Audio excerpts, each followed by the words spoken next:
All right. Hopefully I'm loud and clear. Hopefully loud and clear. Good afternoon, everybody. Good afternoon. Good afternoon. I want to talk about this real quick. I really did. Square Enix had a terrible year of 2022. All right. They had a absolutely terrible year this year, and as always, and you know what, and there's kind of and you know what, I want to talk about Square Enix because the way that their lack of support for Xbox, I think is going to hurt them in the long run. I think is going to hurt them quite badly, right? So so pretty much what started this is that I was reading that how Square Enix has zero games come to Xbox for 2023. And all year, this company has kind of been a rabbit hole, if you will, of just bad news. And I don't understand not supporting Xbox. And here's the thing: I own my share of Square Enix games. All right, it's not like I don't buy their games, I don't play them, I don't give them a try. I've played these games, right? And um, just it's just crazy to me how a third party publisher isn't supporting Xbox at all next year. And then the games that they gave Xbox, you could argue are just the scraps in the barrel. I picked up this game, Star Ocean, The Divine Force. The gameplay is all right, but the graphics are horrible. I've seen 360 games that look better than Star Ocean, right? And yet, that in Crisis Core even makes less sense. Is Crisis Core Final Fantasy VII Reunion, and Xbox doesn't even get the Final Fantasy remake? How does that make any sense? How are you going to put the side? Well, I don't know if it's a prequel, whatever the case is with Crisis Core. How are you going to put that on Xbox?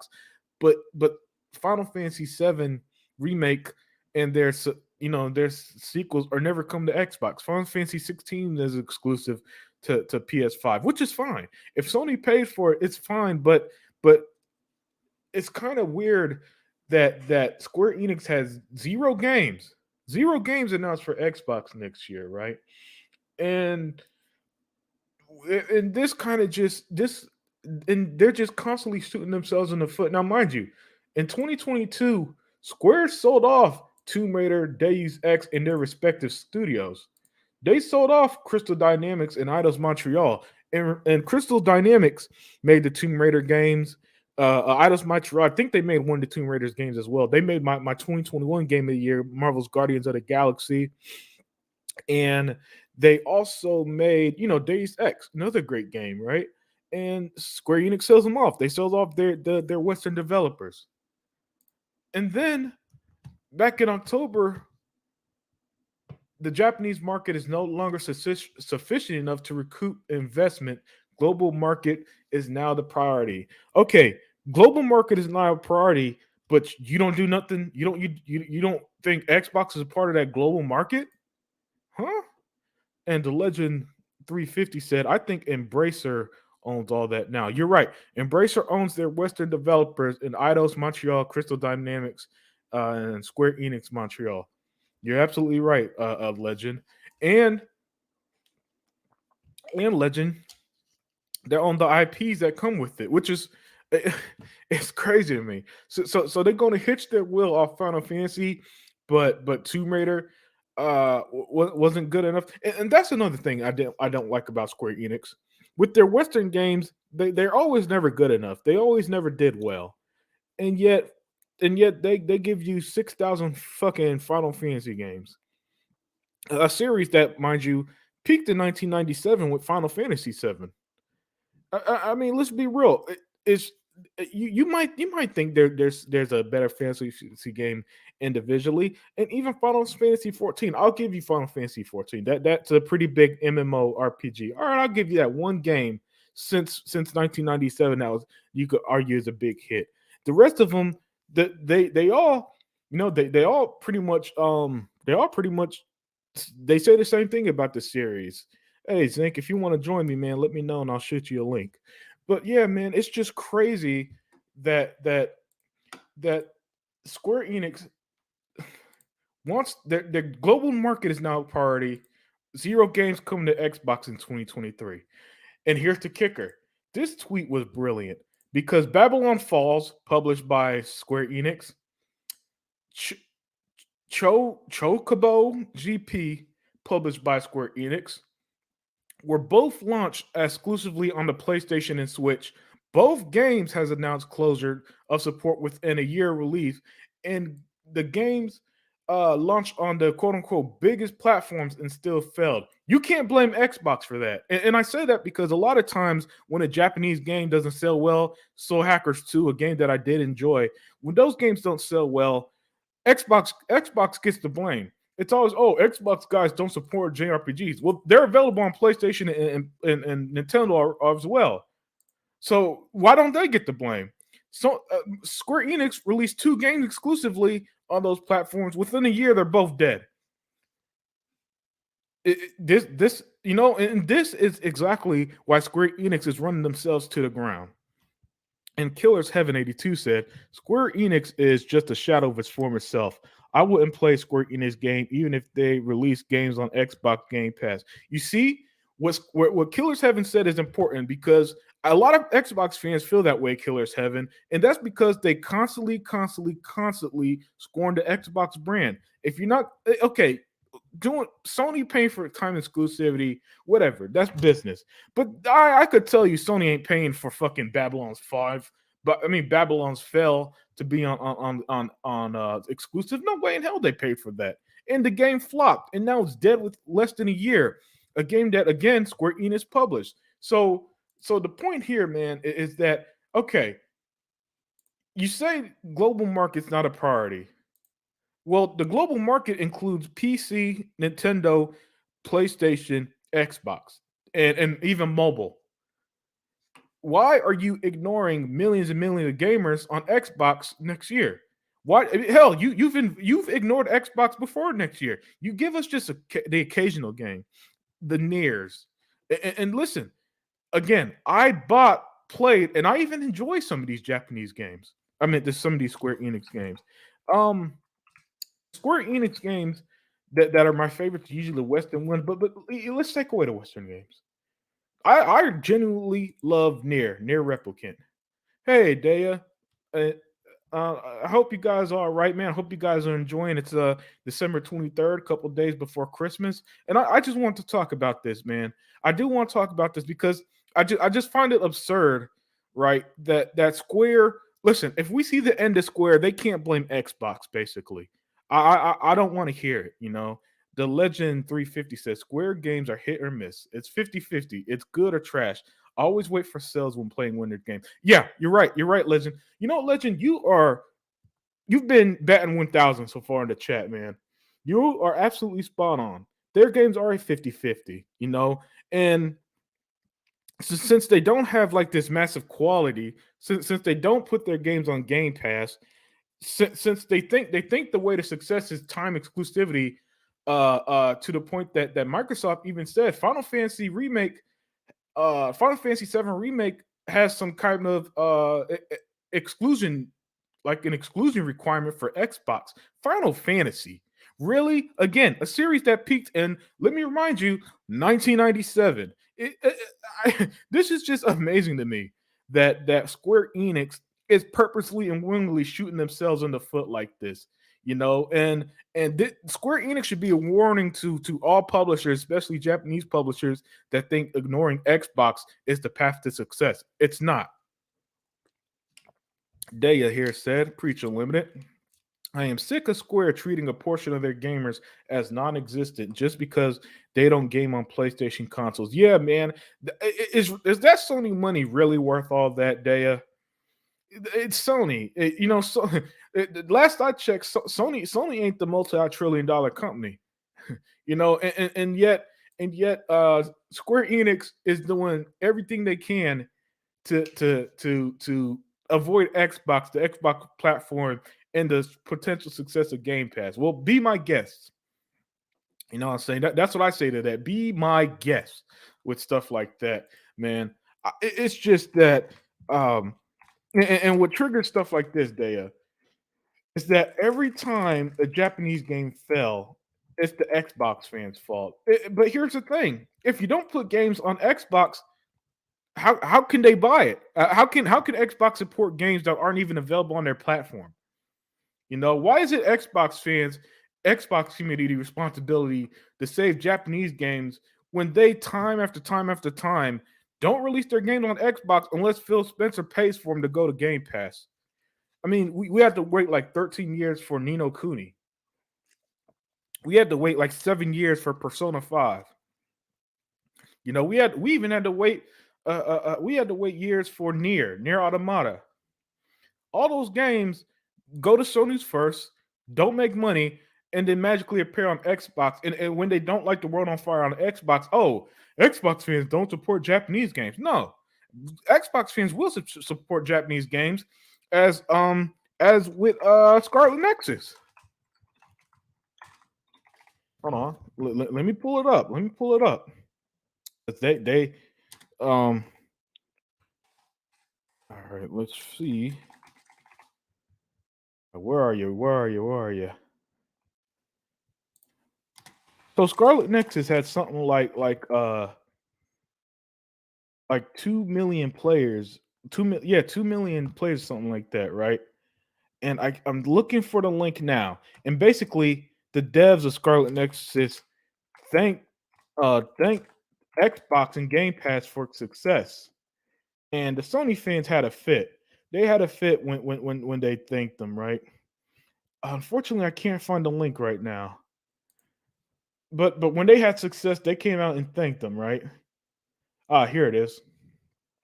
So Scarlet Nexus, how long? Yes, yeah, he bought. Hey man, if you want to join, man, let me know and I'll send you a link as well. But the point is, Scarlet Nexus, 2 million players, and after that, they think because it was day one on Xbox and Game Pass, and it's my favorite JRPG on Xbox, by the way. I love the game. But when they had it, they could look at this right here. At Scarlet Nexus reached 2 million players worldwide, including loyal fans on Xbox and PC. That is how you support Xbox. That's how you do it. The game has success, and you say, "Hey, thank you, Xbox and Game Pass for supporting the game." And you know what? When Scarlet Nexus 2 comes out, I guarantee that game's going to have 5 million players. Why? Because people like me are going to spread word of mouth when Scarlet Nexus 2 come out and say, "Hey, the first game was great, man. Check it out when it has Game Pass." And more people will be like, "You know what? Yeah, I'll give it a try." And before you know it, Scarlet Nexus 2, I guarantee, will be more successful because of stuff like this. Because they understood that the game wouldn't be successful without who? Oh, I don't know. Xbox. You know? So spare me this nonsense when I hear stuff like Xbox gamers don't buy Japanese games. It's not true.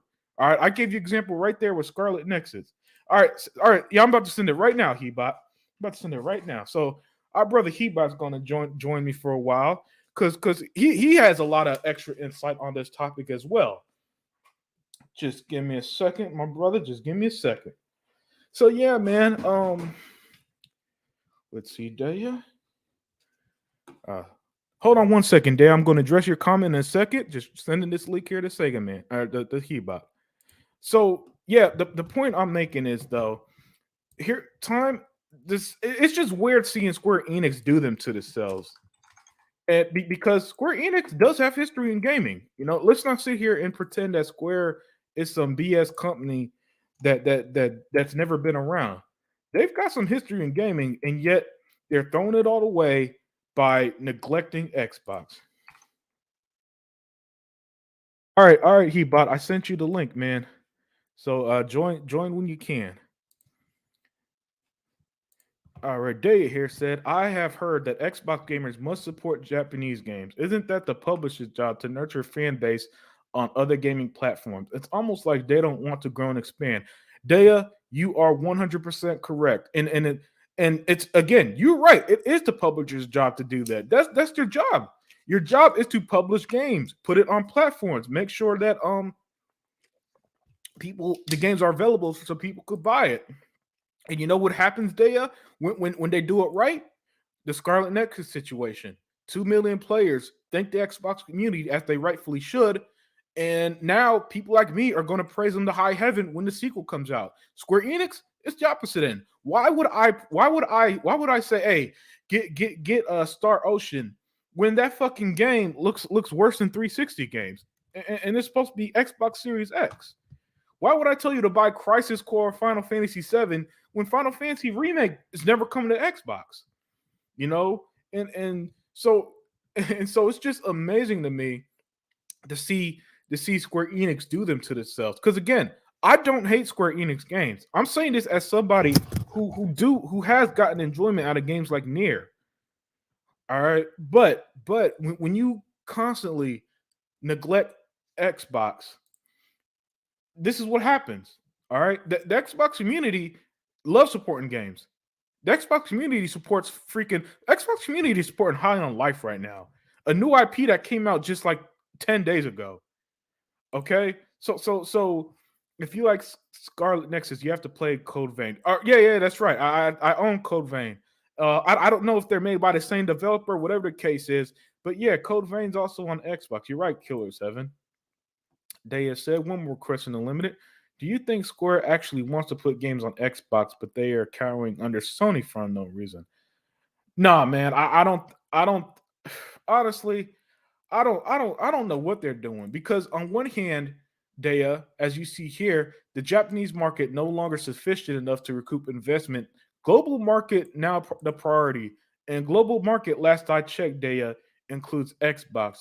But for whatever reason, Dea, their time after time just go, just take that Sony money, no questions asked. And to that, I say that that's going to be their own fault, man. That's going to be their downfall to continue blindly supporting Sony.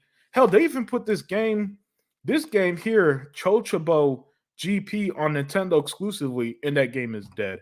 So they've supported Nintendo and Xbox exclusively, Daya, and the results are their flops.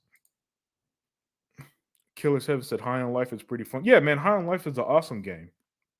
And I'm glad High on Life is having the success it is, man. It was the largest third party launch in Game Pass history. Just fantastic, man. And that's kind of my point, overall point. Killer Seven and Zinc, um, is that the Xbox community, the Xbox community supports games all the time. So spare me this Xbox gamers don't buy Japanese game stuff. What happens is that the Japanese games aren't coming to Xbox, or when they do, it's years later, or in the cases like you remember when Street Fighter Five came out, guys, and they were asked, "Hey, is it coming to Xbox?" And what happened? They laughed and said, "No. If you want to play it, play it on PlayStation." Basically, stuff like that makes it to where when a game does come to Xbox, why would Xbox fans support it when they're literally being laughed at when they're asked if the game is coming to Xbox? You know what I'm saying?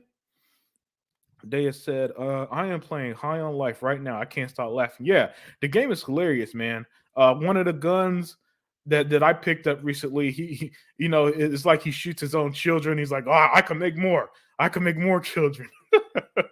The game is wild, man. I love it. Google Goggle Poe here said Square wants that Game Pass money, but Microsoft is pissed they don't offer their top 10 games, as Microsoft should be. Because I'm sorry, Square, Microsoft ain't going to drop the bag on Star Ocean. And if you see the graphics for Star Ocean, when I say it looks like worse than 360 games, it's no hyperbole. Let me see, man. Let me see if I could find a clip of the graphics, man.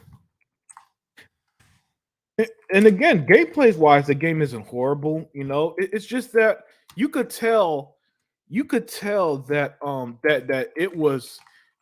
it didn't have the level of, I don't know, support or care, time, whatever you want to call it, that a lot of AAA games do. And look at this. This is Star Ocean. This is the graphics, man. This is an in-game graphics. That's what they're putting on Xbox. But they're saving all the good stuff for PlayStation. Sir Love a Lot. That is a great name. Yeah, I also love your avatar too, man. The cat with the Christmas hat. High on Life proved the media wrong. Yeah, yes, Sir Love a Lot. They proved them wrong big time, my friend. They proved them wrong big time. And it's funny because when that game first came out, it had something like a 56 Metacritic. Sir Love a Lot, and yet nobody cared. They played it, they loved it, and now even the gaming media are trying to change the narrative. They're trying to pretend they love it now. It's some funny stuff, man.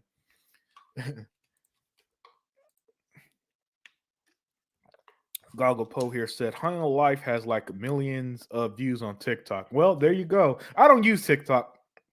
I'm a grown man, so I'm gonna never touch TikTok. I'm gonna be real with you. But hey, man, I know TikTok's popular with the 14 and 15-year-olds, so if they loving it, I could see how it got popular. Goggle Post said a lot of these Square games have been rushed too. They released 20. Holy moly, they released 20 plus games in 2022. Huh. And how many of them came to Xbox? I think like 3 of them. Strangers in Paradise, Final Fantasy Origins, that game was mid. Crisis Core, Final Fantasy 7, that game is a PSP game. And Star Ocean, which again, I showed you them graphics. That shit looks worse than 360 games. So they gave Xbox the slop this year. Meanwhile, Chocobo exclusive, Babylon's Fall exclusive to PlayStation, both are dead within a year. Tell me, how will any gaming company last like this? I see why they can't rely on the Japanese market no more. Because the Sony and Nintendo fans don't even play their shit. So so yeah, man. Square Enix, you guys better get it together. You guys better change what you invest in, man. Because hold on here. Sorry, I got a bit distracted. All right, yeah, okay. So yeah, Square Enix, you better get it together, man. Because I don't know how much longer y'all gonna last if y'all ignore Game Pass, ignore the millions of players on Xbox, and keep thinking Sony money is the way to success when it's time after time after time proven it's fucking not. All right, I'm sorry, you don't sell developers if you're doing well. You don't. All right, you don't. Let's see here. Others Inc. said it has Square has been in Sony's back pocket for decades. They can die a slow death with Sony. Yeah, they have been. They have been in Sony's pockets for decades. I mean, I understand Sony used to own a percentage of Square and all, but they don't anymore. And Square is still writing them, still having these games fail, still selling off their Western IPs and developers. Tell me, how is any of this successful? Hey, Hebot, what's up? Hey, can you hear me? Oh yeah, I hear you loud and clear, man. Now, Hey, so what's I, going on? I know that you're going to bring a lot of knowledge to this topic, but I was here talking about Square Enix, and as you can see, the title is Square Enix can't blame Xbox for their fails in 2022. Now, like I don't know if you were here when I said it, Seabot board. What made me make this video is that I saw stuff like this, right? Babylon's Fall, Chocobo GP, both were released on PlayStation, Nintendo exclusively. Within a year, they're dead. And the thing I'm saying Right, is, how is this Xbox fault? Because every time a game doesn't sell on Xbox, a Japanese game, it's Xbox gamers don't support Japanese games. And my thing is, how can they support games that don't go to their platform? So I want to hear your thoughts. And right. Well, I mean, the great thing about what's going on with this whole Activision, you know, acquisition mm-hmm. is the exposure, right? The exposing that's being revealed Yeah, in a lot of things, right? From Sony, acting as if all their IPs makes them all this money, but yet they're more reliant and more worried about a multi-plat right, because it's 20% of their income, right? right. Of their annual income, Revenue, right? yeah. Revenue, right? And then this fucking this uh you know stranglehold of games Mm-hmm. that they have, right? That I've Mm-hmm. been saying for years, right? I've been saying this Yeah, since yeah, you have. 2013 Yeah. when guys are like, oh, Xbox don't get those games because the developers and the publishers don't want to put it because they know they don't sell there, right? Mm-hmm. Meanwhile, every time a game does come over, right, Mm-hmm. on the platform, all you've been seeing is nothing but success, right? Or positive, feedback. Like, yo, the game did extremely well. Yeah. Like the people from Sega with Mm-hmm. Yakuza, they Yep. said it sold more and had more fucking um people playing the game than it ever has in its history. Oh, right, right. Yeah, let me pull that Which article up. what does that tell you, Colin, my Yeah. brother? What does that tell you? That Yeah. tells you that even on PlayStation, for being all those years on PlayStation since the PS3, Mm-hmm. it never had the audience. Right. And that was when we didn't have services, right? So Right. these people were not buying the games, right? Right now, not only is the game did well on the Game Pass, but Mm-hmm. people bought the game, right? Yeah. Because it did so well, or because they enjoyed it on Game Pass and they went out and bought it, right? Which is great. Yeah. That's not a bad thing. What I don't understand is how people get this notion, especially in our community, right? Mm-hmm. In the game community we're in, like the Xbox community is really, really guilty for this, where they act as if Japanese developers have some type of like they own their soul to PlayStation. You get what Right. I'm trying to say? Yeah. Like, oh, it has to be on PlayStation because that's where gamers are, or it has to be on the Nintendo Switch. We don't live in archaic times when it comes to gaming anymore, right? Right. So Square Enix is the weirdest because not only do they keep doing this, they're dying. They're not making revenue, Yeah, you're spot on. right? Uh, yeah, he bought. How are you can't be successful selling off developers and IPs. That's what I'm saying. And they're saying that none of their games have been successful. Now, what's funny is, I don't know if you remember, but you could probably Google this and put something up there because it's probably up there as well. Mm-hmm. When Final Fantasy, what was it, 15 came out, right? Mm-hmm. Yeah. When it made its way to Xbox alongside Kingdom Hearts 3, Mm-hmm. they said it did extremely well, that it Right. sold well, right? Right. And it was on all platforms. It was on Xbox, That's it right. was It on was. Nintendo Switch, and it was on the PlayStation. Okay, even if it sold less on Xbox because there's less people on Xbox, there were less Xbox consoles, it still did better than what it did being exclusive only on PlayStation. Yep. You Well, see what I'm trying to say? and it should because that's access to millions and millions of more gamers. Of more people, right? So even if you only sold 5 million copies versus 10 million on a PlayStation, that's 5 million people that you didn't have before. So Yep. how is it that you're gonna say no to $60 games because you know they don't have them on Game Pass? Mm-hmm. You got to find and now in this day and age $70 games. Mm-hmm. How would you say no to those 5 million people at $70 a game and then cry that your games don't do well? Yeah. You get what I'm saying? You're spot on, and that's my thing. And here's another thing he bought. This is why Square Enix is going to die out eventually. They do Mm-hmm. that, and then they spurn the Xbox gamers while not putting games on PlayStation. If Mm-hmm. you know what I'm saying, it's not only that their games are skipping Xbox. Then they'll publicly say stuff like, "Oh, the Japanese market is no longer sufficient. The global market is now the priority." Then Right. zero games come to Xbox next year. How does that make sense? So what happens is that if this is what keeps happening with a lot of these Japanese companies he bought.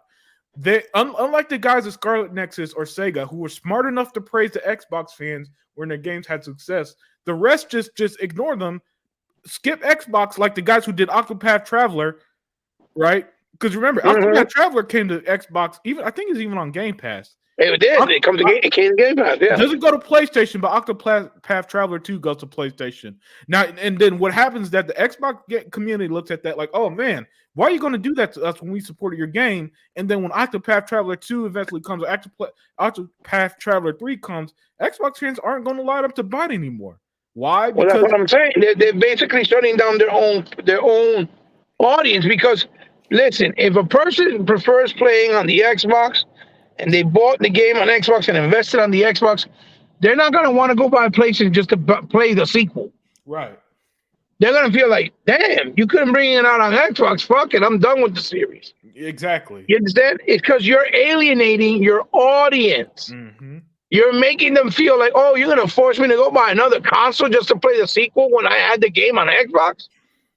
It's like the Final Fantasy Crisis Core Yep. that was for the PSP. Yep. That's like the beginning. That's like the beginning of all the things before 7. It's on Xbox, right? But then I want to bring Final Fantasy 7 Remake. Yeah, insanity, and that's See? why that's why I'd say that Square Enix can't blame their failures on Xbox, because it's not the Xbox community's job, Hebot, to line up and buy games from a company that constantly spurs them. Right. You know, when Plus, they're also constantly jumping from platform to platform. yeah, I don't know what that is. That weird. I mean, okay, Square Enix was dying back then. mm-hmm. Sony bought 19% of their shares, Mm-hmm. and because they did that, they forced them to make sure that all their games were only exclusive on the PlayStation. Right. Yep. This is when they took them. This is when they took it off the Nintendo, also. Right. That's true. But Nintendo told Square back then. They told them. But somebody put up the article. Mm-hmm. Screw you. We don't need Final Fantasy anymore on our platform. Since they did that. Right. You see what I'm saying? Right. And this was back then. Right? It's kind of like what, to be honest, what E-Rock said this at one point. Mm-hmm. What Microsoft should do. Okay, you don't want to support us 100%, then screw you. We don't need none of your games. Because Square Enix, I know what they're doing. They're hoping that because they keep giving Nintendo, right? Mm-hmm. Right, that's the article right there. There it goes. That's it right there. Thank you for bringing it up, brother. Yeah. You know, I bring them facts. Yeah. No, because the people be thinking that we be saying making up shit. No, I saw it just like 2 days ago. The thing is, I can't be screen capping every fucking thing on my phone when I got a life. Exactly. Right? Exactly. Because these motherfuckers think I'm gonna peek archives of everything when I'm doing 100 other things, right? Yeah, no, I just use something called Google. Exactly. When all you got to do is a simple Google search and you'll find the answer right there. Because they be acting like you lying. I'm like, nigga, Google it. Yeah. It's right there. It'll come right up. So anyway, at your fingertips. Yeah, right. Just like the Yakuza, when the director said the Yakuza franchise has done better than it ever done before, thanks to Game Pass and thanks to Microsoft. Yep. You fucking liar! Look how you did it. You found that shit in 3 seconds. Mm-hmm. You see what I'm saying? That's why I don't even bother arguing. And dude, I'm not doing the job for you because you're the one saying that I'm lying. Yet you don't want to Google it yourself. Right. You see what I'm saying? I know the truth. I know the facts. I don't have to fucking sit here and worry about it because I know the facts. Right. Anyway, so I'm glad though that it's panning out in this way, even though it's in a fucked up circumstance. Because now Microsoft has no choice. Now they got to open their mouth and say, look, this is what they've been doing. Look what they've been doing with Final Fantasy, with Silent Hill, with Forspoken, with the upcoming The Last Ronin, right? With fucking Paradise Eve, with Lost Souls. All these games from new developers that are up and coming, that are desperate basically because they want to make sure that their game does well. And so they're taking this little bullshit money that Sony's giving them to make it exclusive, during the course of the PS5 life cycle, just in hopes that motherfuckers are going to go buy it. In hopes that, oh yeah, it's going to do well. And then when it doesn't, then they're wondering why it didn't do well. Valkyrie Elysium. Valkyrie Elysium is a cool little hack and slash game on the PS5. No reason to be expensive. No reason to be exclusive. Zero. Look, I picked up for Black Friday for like $20. If Sony doesn't pay for the publishing or development of any game, if they don't own the IP, there is no excuse for it not to be on all consoles or platforms. Yeah. None. Even if they gave them money for a little time exclusivity for a couple of months, a year, whatever, it has no right not ever coming out to another console like Xbox. Exactly. Period. There's no excuses. When that shit goes down, and I tell people all the time, like, oh, but look, you know how many games came out on PlayStation? and the guys were like, "Oh yeah, we're gonna bring it out to Xbox," but then they don't come out because they Yeah. don't sell, and Uh, so because they don't sell, they don't have the money to publish it on Xbox. yeah, you're spot on. You see what I'm saying? You That are spot happened with on. the guy who did that game that's you're in space, that you're an astronaut, Hmm. called Adrift, Uh-huh. right? That's Yeah. only on PlayStation. He said the same. He said, "Oh, unfortunately, because the game didn't sell," and you can look that up too, my brother. Yeah. Because the game didn't sell, the guy who did Adrift, you can go Google it. Go ahead while we're talking. Because the game didn't sell, I can't bring it out to Xbox because I have no money to put it on Xbox. Same thing with the guy who did a game called The Last Tinker. Uh-huh. Same thing. The same thing happened with Eco, a game called Eco that they had, and they have published it first there, right? Hmm. All these fucking games come out, and then the developer like, I can't bring it out to Xbox because I don't have the money. To Takeover, that still never came out to Xbox. Right. See, you can look it up. Yeah. It's all there, and he says why. He explains why. Because it didn't sell on PlayStation. He had no money to publish it for Xbox. Goddamn, Google is amazing. Yeah. You see what I'm saying? And this is how we create our conversations and topics for our shows, our videos. And the motherfuckers like, "You making this shit up?" No, look it up. That's why I started. That's why when I bought this mic I use now, I started Mhm. using my PC so I could have access to doing stuff like this, putting stuff on screen and stuff. Oh yeah, oh yeah. I wish I knew how to do it. I don't even know how to do it because I'm not that tech savvy anymore with the computer because I barely use it. Yeah. You see what I'm saying? Yeah, I could walk you through it sometime, but let me address the chat real quick, then we'll get back to the topic at hand. Absolutely. Yeah, so Daya here said Square won't last long, and by the time they move over to Xbox, they'll be dead and neglected fan base that has long since moved on. Yeah, exactly, Daya. And I don't know why a lot of these, especially the Japanese companies, aren't learning their lesson. How many games, like Hebot mentioned a minute ago, needs to fail on PlayStation before they realize putting their games everywhere is always the better option. And look, here's the thing. The other day I read that 94% of game sales are digital. So if you're a smaller dev, you don't even have to release it physically anymore because people are clearly willing to pay digitally. So you don't even have that. You don't even have that barrier. There's no risk, my brother. There's no risk. Yeah. Like I've said before about this topic as well. When you buy a game digital, 70% of the income and the gross of whatever they make goes to the developer and publisher directly. Yep. They get a bigger purse. The only thing they gotta pay when in whatever platform it's in, like if it's on Nintendo, Xbox, or PlayStation, they only pay either 25 or 30% of whatever they make to Xbox or PlayStation or Nintendo for having it on their console. Right. That is it. When you buy a physical, they get less. They get like 35%. Right. Oh wow, they get You see what I'm saying? Yeah, they get like half. Yeah, but that's why they push digital so much. Yeah, people are like, oh no, because they want to take your rights away, especially Microsoft. No, stupid. I remember that. Microsoft knows what helps the developer. They know what's going to help them. They know what's going to make them money. Mm-hmm. That's why they push the digital sales, not because they're trying to take away your rights. When you buy a game physical, you got a third man, and you have to. That's the distributors, the stores, the shelves, the fucking shipping, the fucking international fees, all that shit. The box art, the shelf space. You know what I mean? Import fees. Right. You're right. You're right. They don't understand. They're paying all that shit just to get these games out to these other countries. Yeah. Because they're physical. And to other parts of the world, and they have to pay, towards like Targets and Walmart. They got to sell it to them like at a smaller amount, like a bulk price. Yeah. And they automatically lose money like that. Right. Right. You see what I'm trying to say? And those are all the things that we would consider the black and white little areas where they don't tell you, right? Yeah. The little things that they never talk about.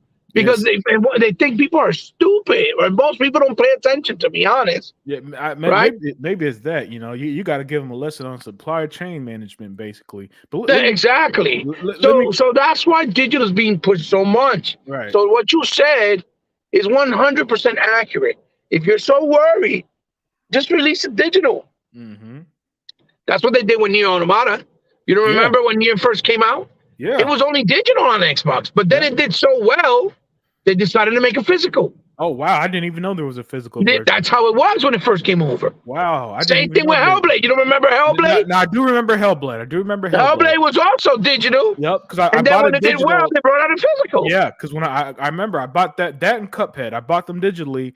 Years later, I'm they mad came out because I was physically. never able to get a Hellblade copy. Oh wow, yeah, okay. I'm so mad. Yeah, okay. But again, because it was very minimal. But again, that's why they did that. Right. All right. Let me get back to the comments real quick here. Vampire Survivor did fantastic on Game Pass. Yes, it did. Sega Man loves that game. Oh yeah. Goggle Poe, I do like Final Fantasy games, but they have been destroying the series since 13. They don't read the audience correctly. Yeah. I mean, I own Final Fantasy 13. I bought it because it's backwards compatible. And all I remember that the games that it's pretty much just walking straight the whole game in long ass cutscenes. So that game wasn't for me. Goggle Post says Square jumps on a gimmick like EA did. They don't think it through before committing. Listen, they just shouldn't be supporting one platform when they're not owned by them regardless. That just doesn't make sense to me.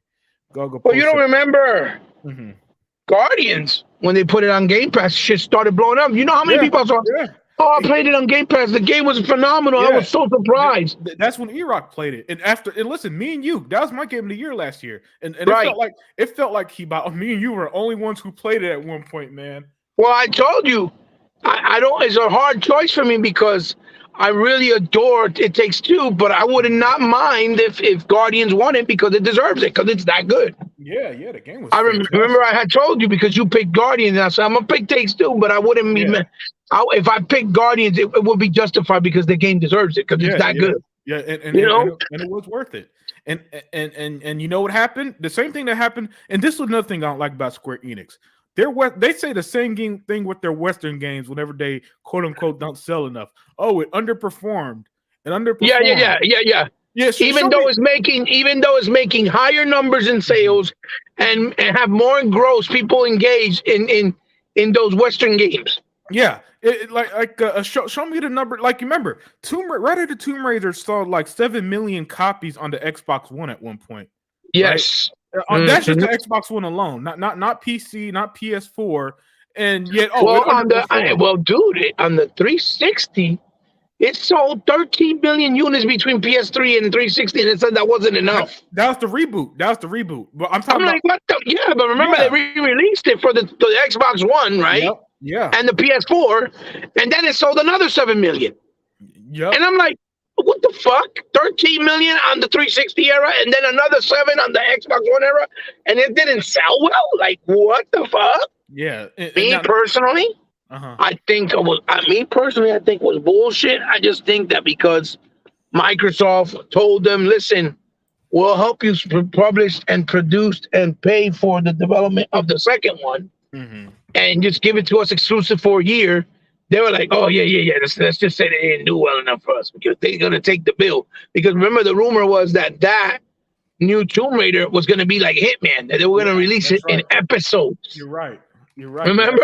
I remember. And because of Microsoft, that's why they were able to do it as a full-fledged game day one.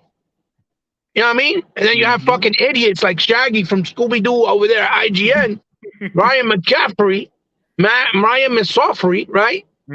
Saying stupid shit like, how dare Microsoft make a game that's been multi-plat only on Xbox One? They're the one who fit the bill. Yep, they paid for it. The only reason you stupid motherfucking fraud.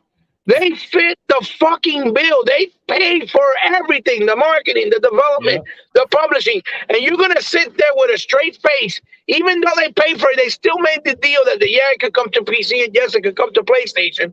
And you're going to act like a dick fuck and say some dumb shit like that? Yeah, when Sony did the fucking deal with Final Fantasy, I think was it 15 originally? 16. Or was it 7? Oh, it was one of the Final Fantasies where they were like, see, this type of deal that Sony makes shows why Sony is always on top and leader of the industry. Yeah, I remember. Making deals that matter like this. I'm like, this nigga got to get a foot up his ass. Yeah. Because he's pissing me off. Yeah, that's I remember because he also said something along like, that was his infinite. It's if Xbox fans, if it was exclusive, Y'all would be president to hide Evan. It's just business. That was just infinite. It's just business Yes. line.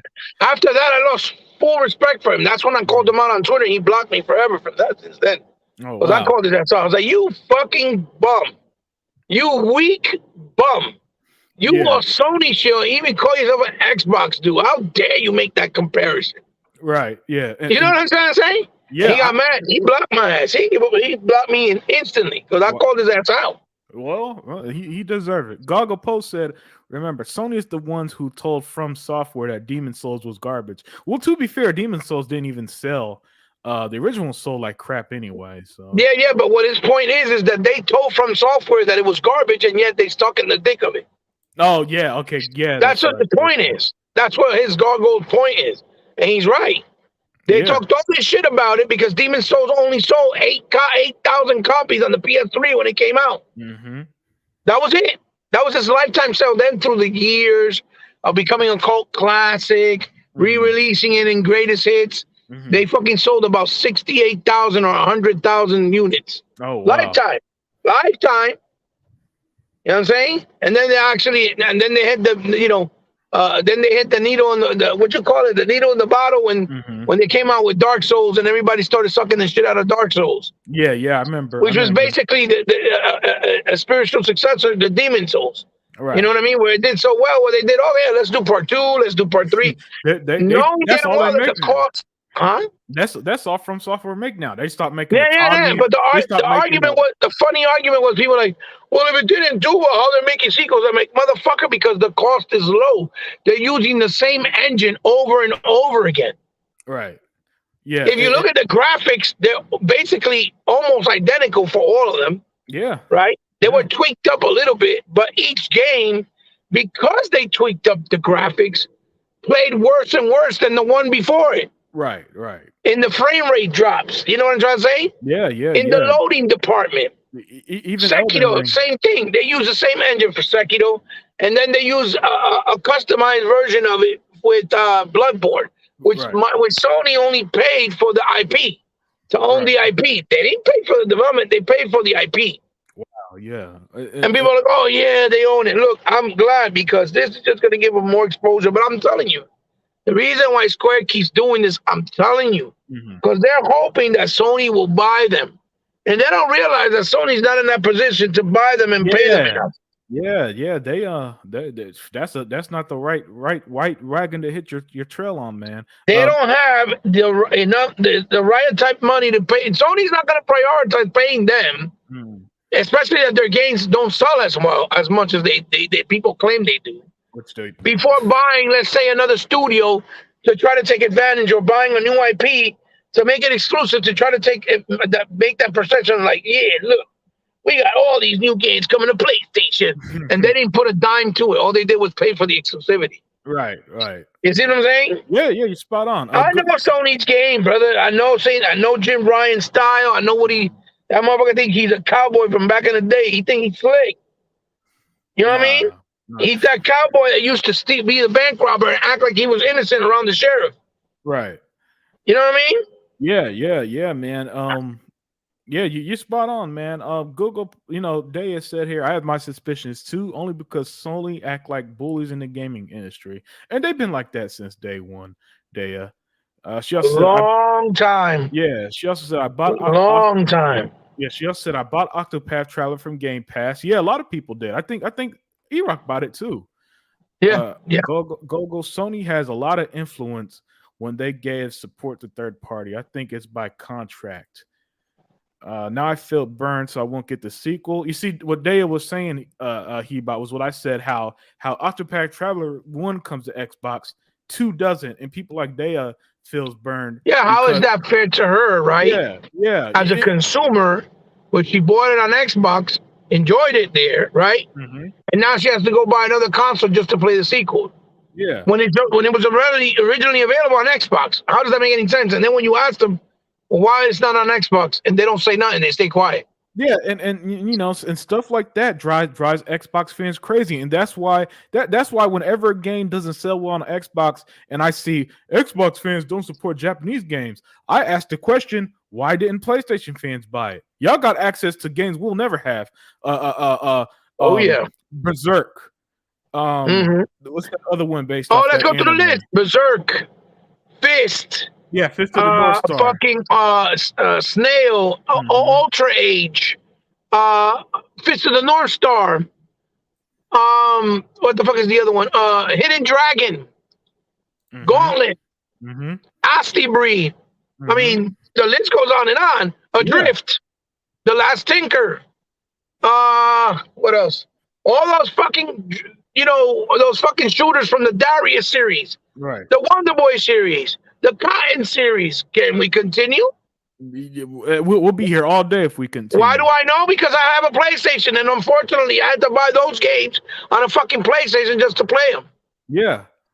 And to be fair, some of them games like those shoot 'em ups and stuff be more interesting than the actual Sony first party games. Well, that's what I'm saying. I only buy them because they're games that have been around since my era. Yeah. Like, Darius is from Taito, Oh right? yeah, yeah. That's I just been remember. around for years, but never Yeah, came to an Xbox console. yeah. There's a Darius that used to be on like the PlayStation 1 and On all the that. Saturn, on the Yeah, the Dreamcast, Saturn. Yeah, yeah. and only came out in Japan. That's a Yeah, fucked up that's part. right. And So, others. Oh yeah, yeah. Go ahead. Go ahead. no, I was gonna say the fucking what is the EDF? EDF, remember EDF on 360? Yeah, Earth yeah, Defense Force? yeah. Earth Every Defense single one Force that came out this generation is only is on only on place. PlayStation. Yeah, you're right. You're right. The You're fucking right. Nishimbara. They got a dope ass Nishimbara game that I told you. I think you Mhm. probably seen that. I did a gameplay I see. Yeah, I was about to say. I see you do gameplay of it before. on my channel. It's like Ninja Gaiden with zombies, right? Yeah, and with Dope bikini ass little models. game. That shit ain't on Xbox. No. And I know motherfuckers didn't buy because when you look at people that played it, not even one person pops up. Right. Catherine, there's this game called Catherine that was on 360. Yes, the They did a Catherine remake. remaster. Yeah, Yes. the remake never came to Xbox for some The reason. Dust.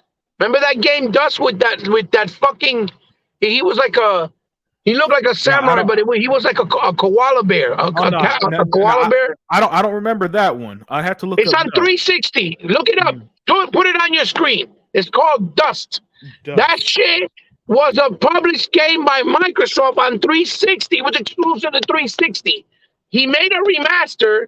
Didn't even let Microsoft put it back compat and only put it on PlayStation. Is it like Dust and Elysium? Dust, D-U-S-T. It's a fucking samurai koala bear. It's a 2D side-scrolling hack and slash. There it is right there. Okay. There it is. Right there.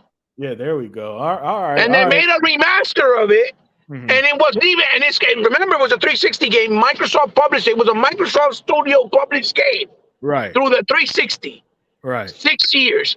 It came out, the remaster, and they didn't even allow it to be back compat. And the motherfucking developer didn't even put it on Xbox. Wow. That's much for gratitude to motherfuckers. That's why I'm glad the game didn't sell. Yeah. I'm glad it failed. Yeah, and let me get back to the chat here. Other Zinc, our brother Other Zinc said, Ryan McCaffrey and the rest of the biased media won't ask Square, why is it on the Xbox, as Ryan did with Tomb Raider? Yeah, man, they never ask these guys why is it only on Sony or when does it come to Xbox? Absolutely. But yet Todd Howard, I guarantee if Todd Howard opened an email right now, Zinc, he'd get an email. Is Starfield coming to Xbox? Yeah. He's trying to get one every week. Yeah. Or every day. Yeah, Goggles Post said they're quiet because Sony and Square advertise big on those sites.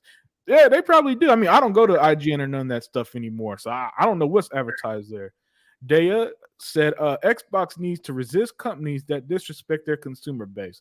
Xbox needs to protect what's most important, their customers. Yes, and here's the thing, Daya. It's now a proven fact that Xbox don't need Japanese games. They don't need Square Enix. They don't need any of that. Right? They make money without those games. Imagine with those games on there as well. Yeah. So like that. Yeah, it's proven that Xbox. The only thing that I'll argue Xbox needs is a hack and slash or action adventure exclusive. That's it. Yes. It's Yes, one of their those. own. Like you know what I Yeah, mean, like Tomb Raider, like God of War, yeah, like yeah. Devil May Cry. Like their own version of that. And they That's it. had one. They had one, goddammit. They Mm-hmm. had one. Ninja fucking Blade and Yep. Otagi were Yep. both theirs. But Oh, that's fucking right. From Software, being the dickheads that they are, don't want to make a new one for Xbox. Yeah, you're right. I mean, they're stuck making Dark Souls. They even have Team Ninja making Dark Souls close with Neo. So I wouldn't want them touching Atagi or Ninja Blade anytime soon. But you know what I'm saying? No, yeah, Those I'm are with you. Xbox exclusive hack and slash action Yep, adventures. you're right. They are. They And are. they will not bring them out. They will not make a new one because they want to stay stuck working with Sony. There's this Korean game called what's it called? Kingdom Under Fire. They had a hack and slash game on Xbox for a while too. Oh yeah. Yeah. Well, right now we got the other one too, the small indie game that nobody talks about. It's exclusive to Xbox, but nobody want to talk about it. Which one is Song that? of Iron. Trekkioni? No, Song of Iron. Yeah, I own Song of Iron. Song of Iron is only on Xbox, and the sequel's coming out, and it's only going to be on Xbox. And he said it did. He said it did great on Xbox. Yeah, that's a listen. When that game came out, I bought it. I had a good time with that game. It has just great art style, and you're kind of like a Viking or something like that, man. Yeah, you're a Viking. Beautiful game. Yeah. Great atmosphere. Yeah, very good atmosphere, man. That game was awesome. Fucking another one is the guy who did Arrow, that fucking shooter that you did with the music. Yeah.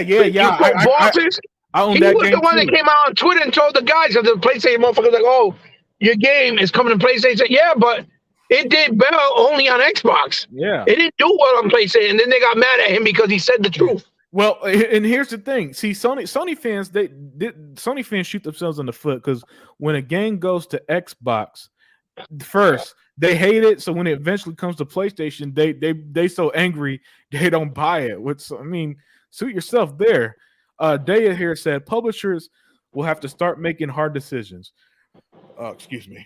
Release on Sony, but die a slow death, or take a risk and publish your game everywhere. We need to start holding publishers responsible. Yes, we do. Oh, I think a lot of publishers there have learned their lesson because you see all these new Japanese games coming out of Xbox now being announced.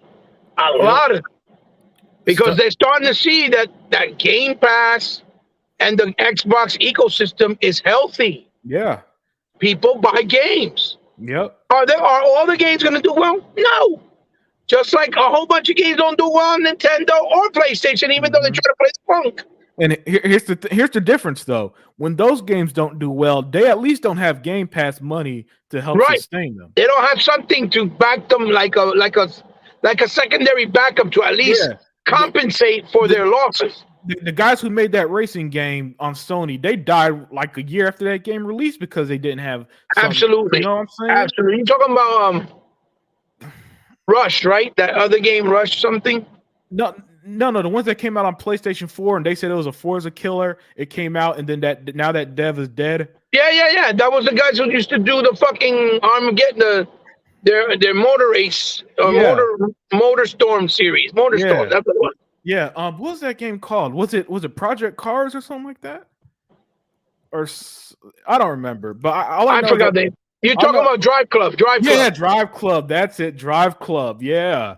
Yeah, the Forza killer that killed themselves. So I guess that was a different type of hell yeah, Killer Heaven. I would love for Microsoft to continue to do Scalebound with another publisher or developer. I mean, at this point, that'll probably be they own it. Option. Yeah, they own the fucking IP. They fucking recertified the rights to own it. Yep. They put all that money into it that was already done. Let somebody come and finish it. They did put a lot of money into it. They threw away $75 million with Fable Legends, which me personally, I love the way Fable Legends looked. I thought it looked absolutely gorgeous. I love the direction they were trying to do it differently because it was different, but it looked great and it still felt like Fable. But a lot of people weren't happy what they did. They had to start from scratch, and that was $75 million that they invested on Fable Legend. Yeah, did you play it? I had access to it. The fucking game was gorgeous. Unlimited. Oh wow! See, I never played it. I remember, my god! That fucking game. The geometry alone in the game in the world was like, holy wow! How the fuck are they even doing that on the Xbox One? Yeah. Right? Yeah, because it was running through cloud. It was using the technology of cloud to make it look better. Oh wow. But Okay. the difference is instead of having one character Hmm. that could have all the attributes and powers and magic, you had four different classes, right? Right. Right. You Right. had the mage, you know what I'm saying? Yeah. You Yeah. had the strong barbarian, you had the Mhm. wizard, you know what I'm trying to say? Yeah. And See. each one was specializing in a certain type of fighting style. And Right. that's why Right. people were not happy with it. Right. Right. Okay. Yeah. Yeah. That's right. Me, I thought it was great. Yeah, yeah, it looked great. Looked great. Killers Heaven said Tango Games. Yeah, Tango Games, I believe, is the Japanese studio owned by Bethesda, now by Xbox, who made The Evil Within. So they're good. Microsoft is going to play the exclusive game, which I think they need to. Yeah, see, but my Right? thing. Here's the thing: exclusives gives consoles their identity. They're important. What I like about Xbox is that they do exclusives. They don't ignore third party. They don't ignore indie Yeah, like yeah. I They do at they don't Xbox. they don't rely only on exclusives. Yeah, They yeah, show the love to yeah. everything. They The, try to the, make the everything feel important. That's Yep. what they do. On Xbox, they give you a game like The Legend of Tia Ding and Trek to Yomi, along with your Starfield and High on Life, and Right, I right. love it. And they try to make every game feel important. They Yeah, don't try to undermine any game because it's smaller or because it's not an exclusive. And right. that's the difference between them and Sony. Yep. Sony only makes attention to whatever is big through AAA and Hmm. that it's an exclusive. Anything else they don't do that with. Yeah. Is You see what I'm Erock saying? here? Hey, what's up, Erock? Okay, Erock's in the chat. Hey, I'm a little. Shit, E-Rock did like 800 videos on that Fable Legends. Yeah, He could tell yeah, you that yeah. game looked absolutely gorgeous. Like Oh, it was I stunning. bet. Yeah, hey, Erock, I know it's Friday, man. If you want to join, let me know. If not, enjoy your Friday, man. But yeah, I'm just catching up with the chat. That's that right now, everybody. So give me a minute. Goggle Post said, "Yep, people do pay attention. They can't wait for COD to be on Game Pass." I heard that from my nephew who's in college. He told me a lot of his friends got the Series S for COD in the future. Yeah, exactly, man. Listen, people, people aren't dumb. You know what I'm saying? I give people the benefit of the doubt sometimes. They may fall for the hokey dog like they did last generation, but 2020 is a different era. This is a different Xbox. So people don't look at Xbox like they did in the Xbox One generation, where for some Right. reason some people who didn't know that Xbox One could play used Oh games and no, no. A lot stuff. of people woke up this generation. They're like, wow, Yeah, I didn't know Xbox was this good. yeah, I exactly. thought it was shit because people Yeah, kept talking shit about it, and I really thought it was bad. right. And it's furthest from the truth. Even when they played their exclusive, a lot of people were like, God damn, this fucking Rise was a great game. This Recore was a great game. Quantum Break, a great game. Mhm. Sunset Overdrive, that's a great game. And even Forza Horizon, the series, they're like, yo, these games are great. Yeah, A lot of people have changed their tone. A lot, yeah, yeah. which is good. Yeah. Hey, I'm about to send the link to E-Rock real quick. So give me a Yeah, second, yeah. everybody. Give me a second here. Let me. Dea said, I think they need to do exclusive too. If they don't want to be killed out, Sony will take every game on the market and make it de facto exclusive first party game with those contracts. Yeah, Oh, yeah, yeah, for sure, for sure. yeah, That's why they yeah. bought those developers. That's why they bought them. Mm-hmm. They know they need to have more exclusive because they even said it. Sony had 200 Sun exclusives versus R56, they said, right? Right, They know they need to build up their library there, but the problem is that takes time, right. right? When they the 360 era, what they did what Sony did during the PlayStation 1 era. They bought a lot of developers, Mm-hmm. exclusivities with games that were not theirs, timed exclusives, a lot of shit like that. Yep. And they didn't buy actual developers Right. because at that point Microsoft didn't have the backing of Microsoft, right? The company. Xbox didn't have the backing of Microsoft. They didn't have the backing of the Microsoft brand of the company. They Right. were like they were treated like a separate thing, which it is a separate thing, but they were really treated like they weren't really important. Only Right. the PC stuff was important. But Yeah. once that started to change and they started to see the benefit and how much profit they were making in the Xbox division during the Xbox One when Phil Spencer took Mm-hmm. over, right? Mm-hmm. That's when they were like, oh, no, no, no. We're going to start to fund you and give you whatever you need. Right. Right. Yeah. Yeah. That's why there was those rumors that they were going to actually be sold out to like somebody else, like the Microsoft division. I Right. mean, the Right. Xbox division. Right. And thankfully, it didn't happen. Oh yeah, But yeah. that's why they didn't have an open purse to buy. That's why they weren't able to buy developers, but now they did. Right, and you know, I've always said I think Phil Spencer's best move was convincing Satya Nadella to let him, you know, give him unlimited access to Microsoft's wallet, man. So hey, Iraq, I'm gonna get to you in a second. I'm just catching up with the chat real quick, and then I'll get to you, my brother. So Gargo Post said Sony targets a very specific game to keep players on their console, and what's funny, Sony does the game Sony target don't bring them extra revenue. It's just you buy it once and that's it. Yeah, Yeah, people go. So, yeah. listen, if a million people play Spider Man, pay $60, $70 for Spider Man, that's it. That's it. That's going to be the most they make on its initial release. Because after that, Sony's going to bundle it with the PlayStation 5. They're going to put it on sale for $20 next holiday. And then at that point, you just. Unlimited. Yeah. They bundled God of War, the new one, Ragnarok, Mhm. and you haven't heard no numbers No. because it's selling, but not the way that people think. Right. You see what I'm saying? Right. People think it's selling. Oh my God, it's going to sell 20 million copies. No, no, it's not selling like that at all. And a lot of these people that buy it, Mm-hmm. they buy it to get a free game because they don't want to have to pay for the extra money for another game at $70, and then they'll take the game and trade it in and not even play it. Right. A whole bunch of people did that with Spider-Man with the PS4. They Yeah. bought it because Yeah. it was 200, got the Spider-Man game, tried it out. If they didn't like it, then they traded it in or gave it away. That's what my brother did in 2018, man. That That's what shit I'm was saying. funny. Yeah, Google Post said Sony talked really hard about Demon Souls even after the critical praise, which is funny because they usually that's when they usually pretend to like games. Zink said Hogwarts Legacy has extra Sony content exclusive for a year, which is a waste of money. You know, Microsoft learned that it was a waste of money to get exclusive content for games that are going to sell anyway. And hey, Iraq, what's up, man? Hey, what's up, guys? How you doing? I'm What's good, up, man. Doc? I hope we're not bothering you, man. 2 days before Christmas. No. I'm just chilling here. So I want to make a video because Square Enix, Square Enix, oh yeah, this is what made me make this video. This tweet right here, right? Babylon's Fall, Chocobo GP are two published games by Square Enix, right? Iraq exclusive to Nintendo, PlayStation, respectively, and both were dead within a year. And my Wow. thing. Yeah, my thing, Iraq, was you can't blame Xbox on that because for some reason, Iraq, whenever a Japanese game don't sell, they always say the same thing. Oh, Xbox, why didn't Xbox gamers support Japanese Right. games? And I'm Like it's like, their fault, right? yeah, how can you support games that aren't on your platform? So, since you're here, man, I just want to get your thoughts on Square Enix shooting themselves in the foot like Plaxico Burrs. I forgot about my man Plaxico Burris. Pittsburgh Steelers, right? Had the He just world had in to. his He hand just had and to throw that in there, huh? just kept wilding out. Hey man, what can you do? What like some of these companies are just hell bent to just. Can you guys hear me? Yeah. Yeah, yeah. Some of these companies are just hell bent to fail.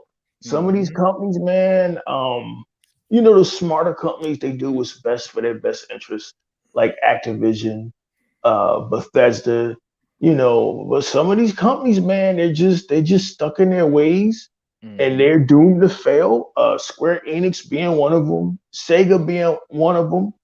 Um, I don't know what it is. I don't know what is this need. Maybe it's because Square Enix is a Japanese company. Maybe it's this need to, you know, continue some sort of nationalistic sentiment and help out the Mhm. hometown team. But they're not even the hometown team anymore. They moved to fucking San Diego or wherever the fuck PlayStation is at, right? All right. So, I mean, that's on them. If Square Enix keeps this up, and I know some of you guys out there in the audience are like, oh man, Square Enix will never be looking for a buyer. Square Enix will never go out of business. You're honestly going to say that after all of this shit we've seen the last 5 years? Well, sorry to cut you off, but I do want to add some context to what you're saying. This year alone, Square Enix sold off their not wrestling, Western devs and IPs like Tomb Tomb Raider, Raider. Crystal Dynamics, who made Tomb Raider, Eidos Montreal, who made Marvel's Guardians of the Galaxy, right? So not only did they sell off their Western devs, they said the Japanese market's no longer sufficient. And here's the kicker: 0 games are coming to Xbox next year. So my point here, Iraq, and my thesis for today's show is basically, how can you say the global market and ignore, and you're ignoring a large part of that global market? Stupidity. I was getting to that stupidity, a refusal to change. I don't know. I don't know what it is. Maybe they got beef against Xbox. I don't know. I don't know how you expect to stay in business and ignore a huge market. This goes for everybody. This Mm-hmm. goes for everybody. This goes for every company in the world. World Wrestling Entertainment is successful because they appeal to a global market. Listen, we a lot of us wrestling fans may not agree with WWE getting that Arab money and going over to Kuwait or Qatar, whatever it is. But I mean, I think that's $1 million or $2 million or some dumb, ridiculous number they get for going over there. Mm-hmm. As much as we don't agree with them going over to Saudi Arabia because of all of the bullshit, how they treat women and how they treat journalists, WWE, that's part of their global audience. India is part of their global audience. That's, you may not agree with it, but that's a smart company. It's not smart for any. Their viewers are not the fucking terrorists doing stupid shit to women. Yes, You get what yes, I'm trying to yes, say? That's yeah, what people yeah. don't understand. They don't know how to take away their feelings from logic. And so for Square Enix to continue, and even Sega to an extent, to continue doing Xbox, hey man, you do that at your own peril.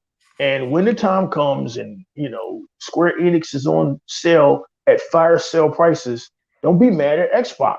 But why didn't Phil Spencer save Square Enix? Why didn't Phil Spencer save Sega? Why should he have?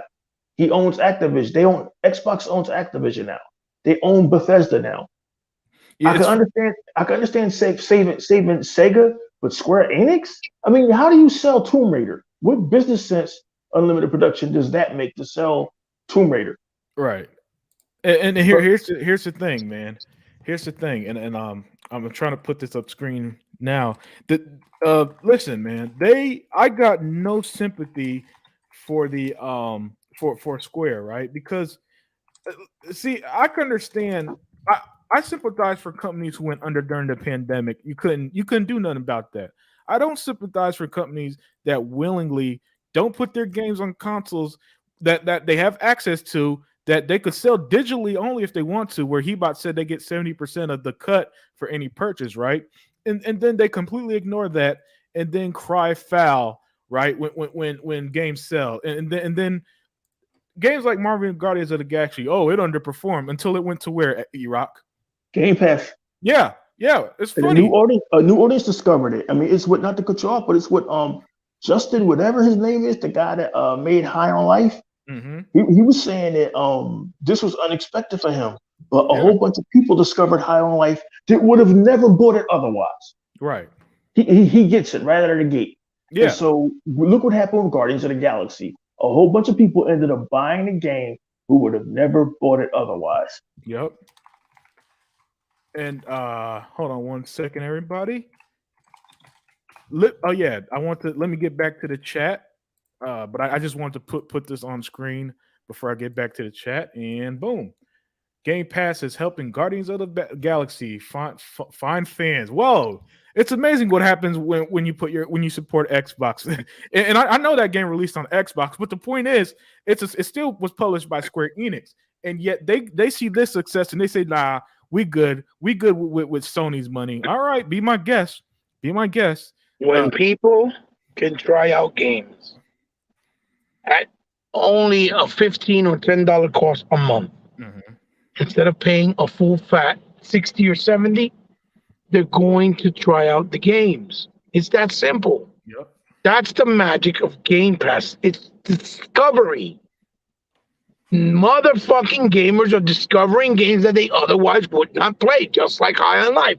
If High on Life was selling only for $60, not on Game Pass and only on Xbox, PlayStation, It but would for the die. $60 price point, it would have not had not even half of the audience that it has right now. Mm-hmm.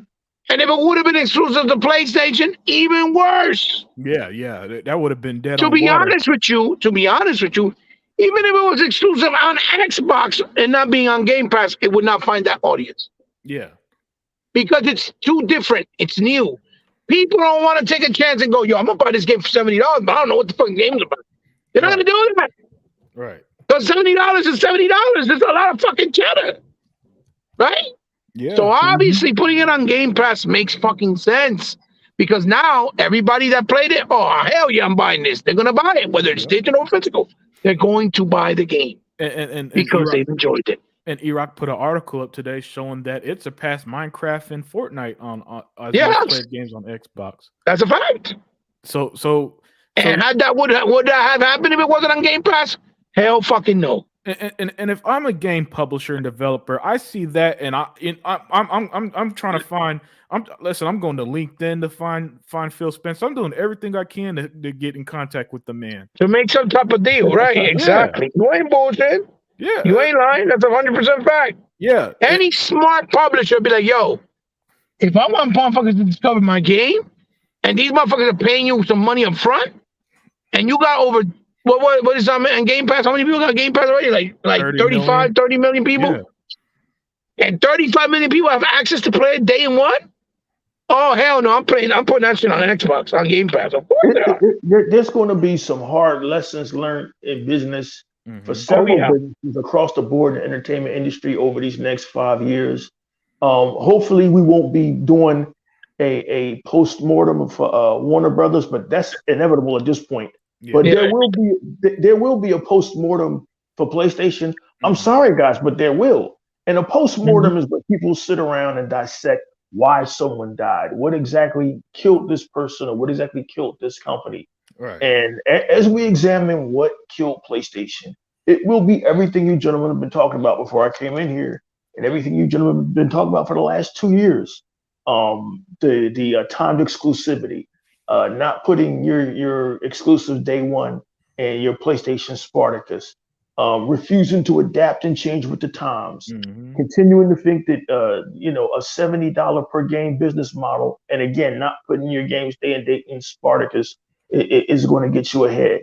Just a flat out refusal to change with the times because your fan base, adapt, C-Rock, like you said, to adapt. Yeah, your fan base is caught up in perception. The perception that PlayStation is still a PlayStation it was decades ago. It's not. They haven't been since the PlayStation 2.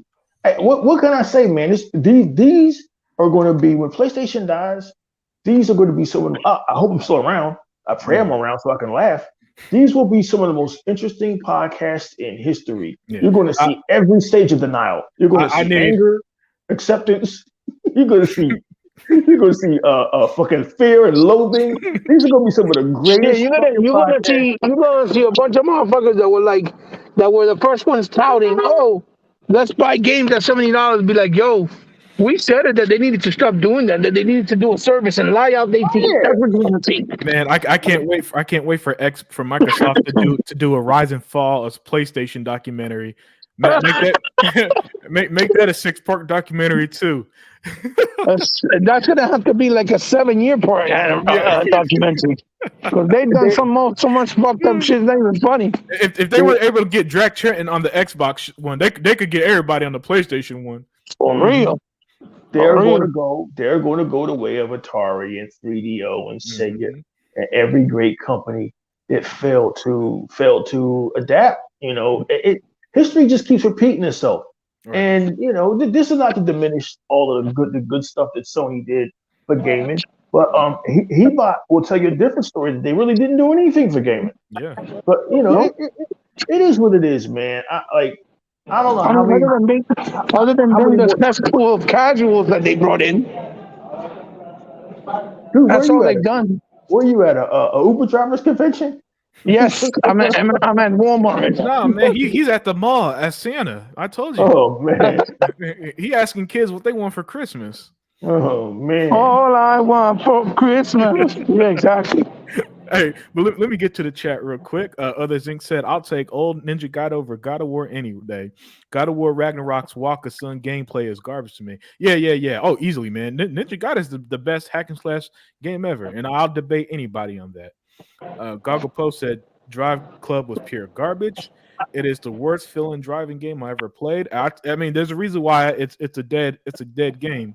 You know what I'm You know what? saying? It did have. I have to admit now, years later, because they Mhm, were constantly putting that up against Forza Horizon 2. Forza Horizon 2 won that argument, mhm. but Drive Club did have amazing rain effects. I got to Yeah, give it that. yeah, I yeah. got to give it that. And Google Post said it had awesome graphics, but felt like the driving was terrible. And that's kind of the thing, man. You could have amazing graphics, you could have amazing effects. If the game isn't fun, what's the point? True. You know, and that's my issue with Sony It games as just a it whole. just won't keep your attention. I've told Yeah, that to people for years. yeah. A What's the game point? can look as good as it looks. Shit, that was like the. I'll give you a perfect example. E-Rock probably remembers. I'm pretty sure. Maybe you will too. But they used Mhm. to have they had that Evil Dead game that came out for Dreamcast. Right. The graphics looked incredible, but when you played the game, the fucking controls were fucking garbage, Oh and wow. you just couldn't play it. And it had the same gameplay mechanics as Resident Evil. You know, with the fixed cameras that it would switch every time you go to one section to another, and that's what they were trying to go for. But it was so tedious, and things kept respawning when you couldn't breathe that you just kept dying. So you couldn't even get energy or level up or get a weapon because it was just you basically had to keep running away from things, and it just wasn't fun. But when you Yeah. look at the graphics were fucking incredible. Yeah.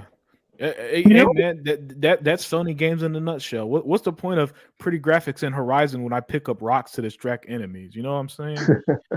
And Gaga posted, "Oh man, I never played Fable Legends. I wanted to play it. Yeah, I never played it either. But judging from what Hebot said, it was great for what it was. Erock, did you play Fable yeah. Legends? Yeah. Ask him. I can't tell you. That shit Yeah. was fucking gorgeous. First of all, it was a pain in the ass because unless you hopped the queue right away to get in the beta, you waited. I waited a year to get on that beta. Mm, Right, it took me a year to get on that beta, and when I finally got to it, first thing first, you pick a character, hmm. and you go into this kingdom, and you got these missions to go on, right? Yeah. And there you can either play with other people or three other characters. Um, First of all, the graphics were just for the time amazing because it Right. was using DirectX 9. It looked gorgeous, but more important than that, because graphics aren't everything, it felt like Fable because that first Fable from 2004 was heavily mired in fantasy. It Right. was heavily mired in fantasy where Fable 2 kind of went off on this Charles Dickens type of thing. It was Hmm. okay, but it wasn't great. And Fable 3 completely went off the fucking rails. But Yeah. like Fable Legends, it felt like Fable. I played a couple of missions. One where you had to stop this god who looked like the god Pan, and I Hmm. was on this other mission, and you saw that there was potential there. But for some reason, man, like he about said, after $70 million, they pulled the plug and disbanded Lionhead Studios. I was so mad. I was like, "Yo, man, Phil got to go. Like, how do you fucking cancel this shit?" But you know, it was a cumulative effect at a time where that stupid ass Scalebound, which I Yeah. didn't care about, that got canceled, and everybody was trying to figure out what the fuck Phil was doing, and it was really a bad time for Xbox. They were restructuring. They were Yeah. restructuring, but there was a reason why he was restructuring, and he kind of explained why he was restructuring. He Mm. just didn't come out and say, "Hey, look, listen, we're restructuring Xbox for just for the just for shits and giggles. Just because I got an ego, I'm coming in here and I'm restructuring." No, he explained why. He explained to everybody that the business model of time Oh, he exclusivity definitely didn't do was not working. the fucking what's his name? He definitely didn't do the James Gunn. Yeah, yeah, That's for sure. yeah, yeah. He explained why time exclusivity was not working, and we had to see that come to play with Studio MDHR. That Hmm. shit just wasn't working no more. That shit just wasn't working no more. Yeah. So he decided that we need to own these intellectual properties. Yep. So, but yeah, Fable Legends, man, they had a lot of promise, but hopefully we'll finally get a true Fable eventually whenever it comes out. Yeah. From I forgot who's I doing it. Playground Games. And Okay. I have unwavering faith in Playground Games because not only are the Forza Horizon games incredible, they're using that same engine. Mm. So the Forza engine and the open and so they you look at what they did with Mexico and where were they in four? wherever Australia, I think. Edinburgh. They were Edinburgh, in that's right. Australia in 3, and in 4 they were in Edinburgh, Scotland, and it That's looked right. amazing. Yeah, and like look at what they did in Edinburgh, Australia, and Mexico. Now the Forza engine with the creativity of the Fable universe. Oh no, no, no. People, I'm telling you now, when that game comes out, prepare to pick your drop off the floor. Other Zinc here said those 250 exclusives for Sony. No one knows what those games are. They're counting Haze, SOCOM, and other data games. Yeah, yeah, yeah. But you know how it is with Sony, man. They fluff everything, you know. So they lie. They do stuff like lie by omission and lie by Hmm. exaggeration. You know what I'm saying? So they do what a lot of people do now. Iraq is that they lie, but they sprinkle enough truth that puts doubt in people's minds that maybe what they're saying is true. But once you think about it, it's like, no, it's bullshit. Oh yeah, I mean, I didn't come by that saying by happenstance. With Sony, believe none of what you hear and half of what you see. Believe Hmm. none of what you hear because it's a flat out lie, and believe half of what you see because it's a CGI video or a fake. I don't believe anything comes out of their mouth. They've lied for so many decades. Heapbot could attest to this. They've Yeah. lied for so many decades. It's hard to believe anything they say. Man, I'm still waiting for them damn ducks on that PS2 to fill up my screen, man. All right. Oh yeah, I'm still it, waiting it, for that. it's just crazy, man. It's just crazy. All right. Other things said can't trade in God of War Ragnarok. It's a code. Yeah. Yeah. Which I mean that's where we're at though. 94% of game sales are digital, so I expect it. Gogo posted, I actually want to try Babylon Falls. Oh, LOL. I didn't. It looked terrible from the start. Zink said, "Damn, and why bring up plastical birds shoot themselves?" Hey, man, that's my go-to. Listen, when you shoot yourself in the foot, that's the reputation you got, man. So he shouldn't have been shooting himself in the foot in clubs, and I wouldn't Hmm. make jokes. Go posted, yeah, there's some patriotism to both being Japanese companies, but that goes only so far. Yeah, and listen, we're in a global economy now, so sticking to one country, especially a country like Japan that has a stagnant economy, doesn't make any sense at all to me. The article was before they were sold for peanuts. I heard rumors that Square is in huge debt to repay. That's why they sold studios and rushed out games. Yeah, terrible companies do that, man. Now, debt isn't necessarily the worst thing in the world when when you're dealing with money, but when you got so much debt that you can't function, that's when you fuck yourself up. The thing said, if High on Life were exclusive on PlayStation, it would get a 9.5 Metacritic. It would get a 9.5, but they wouldn't play it because it doesn't No, have realistic graphics. You know what I'm saying? It'll be kiddie garbage to them and all that other stuff. The same stuff they're saying about it now, Zink. Oh, why would I play that when I could play God of War? Well, I mean, you're not even playing God of War, so how can I answer that question? that's Isn't just a that's just a weird audience over there. Yeah. They've been completely brainwashed, and I think they've lost the plot a long time ago about what gaming is. Mm-hmm. Yep. Goga posted, isn't Eidos Montreal working on? Oh, that's right. That's right. Eidos Montreal is helping with Fable. Crystal Dynamic is helping with Perfect Dark. That's right. Thank you for reminding me, Poe. You are spot on, man. So so let me get this straight, Iraq. Square Enix owned Eidos Montreal, Crystal Dynamics, two games that are helping with Xbox games, and instead of taking Xbox money, they sell it. Oh yeah, these guys deserve to die. Oh yeah, listen, oh yeah. listen, man.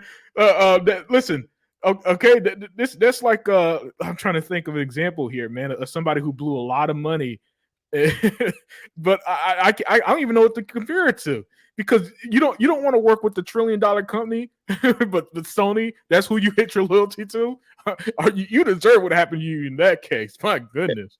Everything you deserve everything, and it'll be no crying for these. It'll be no crying for Sega because they still doing the same shit. A lot of Mm-hmm. these companies, I really don't know. They're just opposed to making money. I don't know.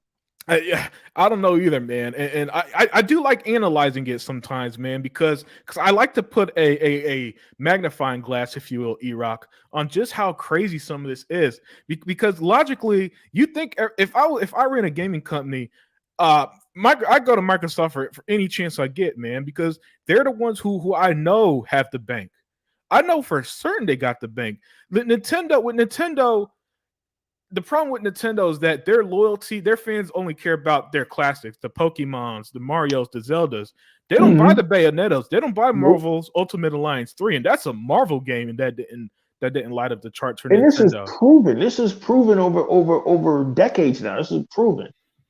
Yeah. So when I see stuff like this, where Square Enix has 0 games releasing for Xbox next year, despite saying they're in a global market now, I gotta shine the light on it and say, no, this isn't how you do it. That's not how you target a global audience. Even the NFL puts their games in Germany, Mexico City, and the UK now. Why? Because they understand that there's more to just the US audience, right? Basketball, massive in China, because they understood that, you know what, as great as the American dollar is, we could get more. You know, soccer is the biggest sport in the world for a reason, and now you could cherry pick almost any country that has a superstar, a Messi level superstar, and they're like gods in their country. Why? Because they realize that the people who run soccer, as corrupt as FIFA is, and they're more corrupt than WWF and the NFL combined. You know what I'm saying? That I think only the Olympics are the only people as corrupt as FIFA, man. And right. And even they realize, you know what? We got a global sport. Let's put the World Cup in any country that pays us. Unbelievably genius, in my opinion. Yeah, of course. And yet Square Enix says we're in a global market, but you know what, E-Rock? We're not going to touch 2 out of 3 console makers. And you know what happens when you do shit like that? You're going to go the way of AOL. You're going to go the way of Yahoo. When they used to dominate the World Wide Web, now they ain't shit compared to Google. That's right. Yeah. Somebody would, of course, I see you haven't had any PlayStation lunatics coming to your podcast because they're always stalking Xbox podcasts. Somebody would say, well, you guys just sound like a bunch of haters because Square Enix will put their game on Xbox. Hey, listen, man. Listen. You be mad at me all you want. I'm just a casual observer. Yep. I'm all I do is sit back and watch these companies fucking implode. Yep. I don't give a fucking either way. I don't get look. I need to be clear. Hey, I'm passionate about shit, right? I'm still passionate about gaming, but I'm less passionate about the bullshit as I used to be when it comes to these gaming companies. Like Square Enix, if you want to go broke and go the way of Sega, that knock yourself out. Yeah. I don't give a shit because we got Bethesda, we have Activision, and we got our own self-made studios that are producing a ton of games organically that Xbox, there's that word again, Colin Moriarty, that Xbox already own. Like, I mean, yeah, I'm a little bit pissed about the shit that's going on over at Warner Brothers.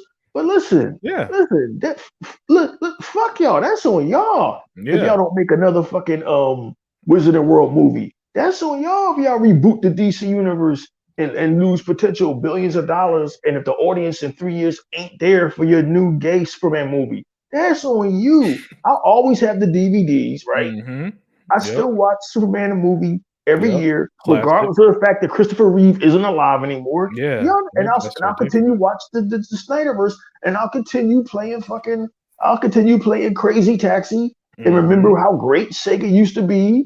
And every once in a while, I'll fire up Knights or fire up Sonic and remember how great Sega used to be. But I'm not going to sit here and be like, man, it makes no sense that Sega won't put some of their games on Xbox.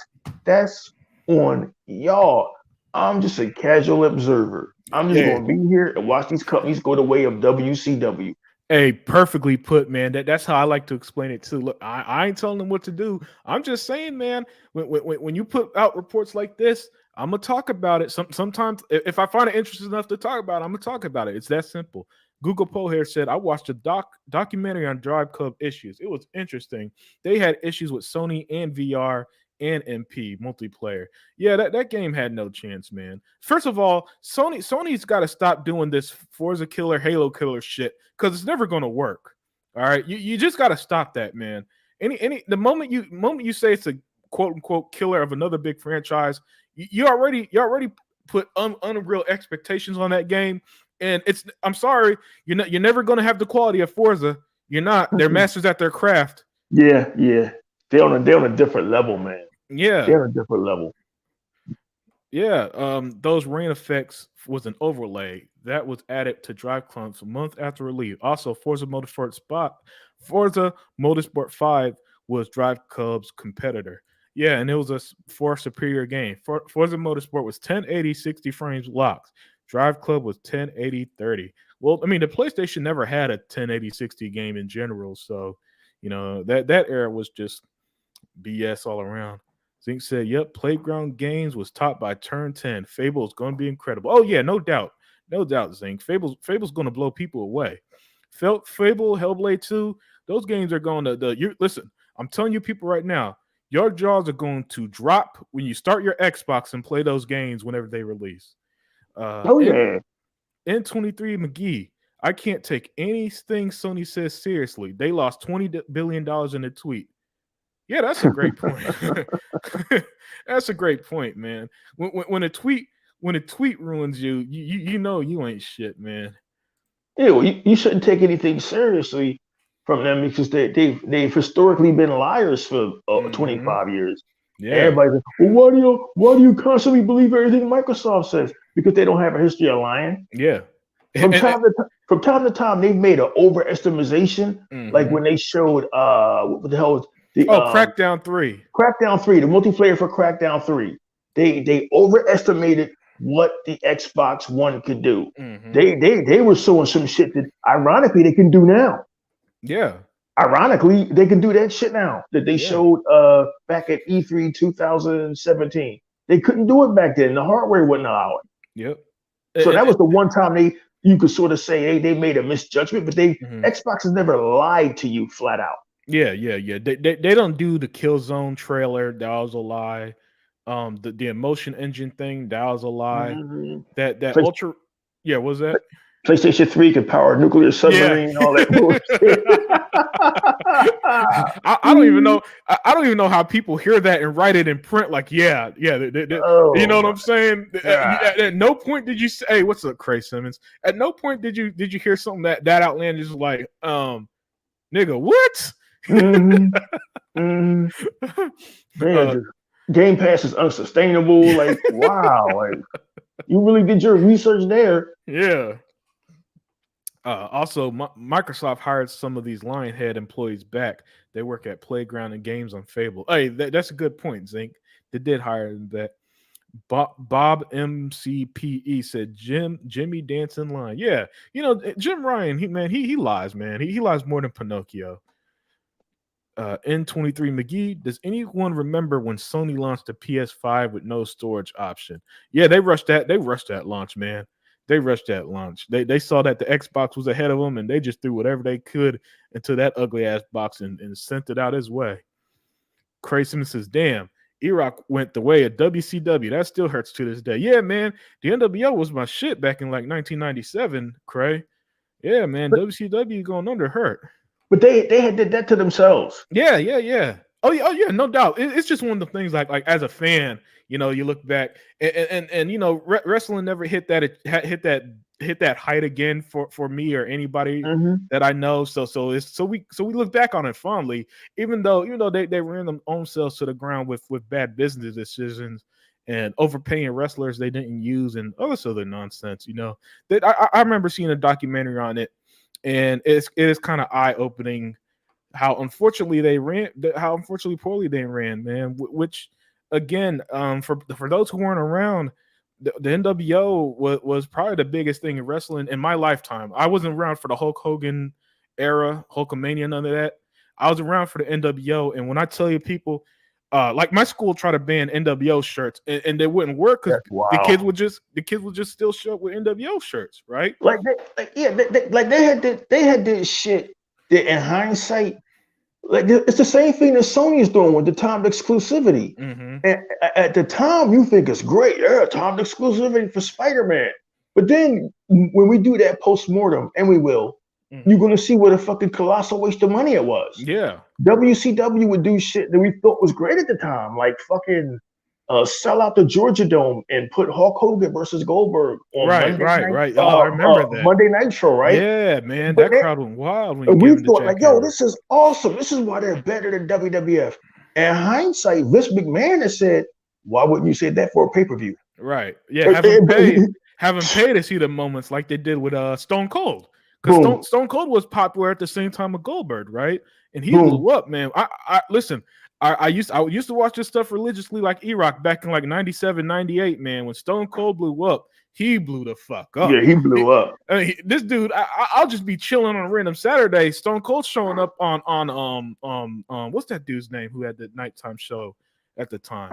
Man, Yeah, Jay Leno. He'll Jay be on Leno, like Jay yeah. Leno and all of them, right? He was on Conan O'Brien and all this stuff. You know, he'll be on random daytime talk shows like the Maury Show and Mhm. Montrell Williams too. You know what I'm saying? Yeah, It was surreal. I know this is a gaming podcast, but that kind of brought up nostalgia when Craig brought up, you know, Yeah. how WCW went under. And I'm just saying, in terms of pop culture, I'm sure there are good wrestlers now, but I don't think who's the big wrestler now, Iraq?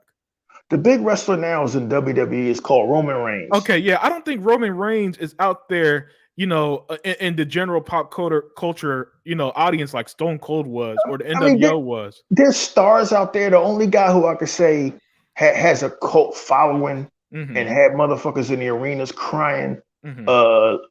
August 2021 was CM Punk, Yeah. right? Like he literally had motherfuckers in the audience crying when he came back and shit. Right. Because he had an emotional. But as far as like stars, I think the last star was this dude named John Cena. Right. It's hard to make stars. They're not making them anymore. But Yeah. I mean, Vince McMahon has said, why give away what you can make people pay for? Yeah. So I know you would look at Game Pass and say, well, that's the contradiction to that. Actually, no, it's not. They're charging you $15 a month, right? Bingo. So that $15 a month times, I don't know, 15 million people it gives them the ability to pay for these games. Like Microsoft isn't losing any money. They're making more money through Game Pass than they would have ever have made selling 500,000 copies of High on Life. Hey, Like man. all of their math adds up because apparently 2.9 billion in a quarter? Yep. I wish I could be unsustainable like that. Yeah. Damn. Same That's just here, man. fucking crazy. That's just crazy that one company, that's just Xbox, has pulled in that kind of money in a quarter. Their investors have to be happy. Well, you dumb Xbox, what does that mean for you? It means you will keep getting more shit. Yep. Dumbass. Look at our 2023. That 2023 is just stupid. It is.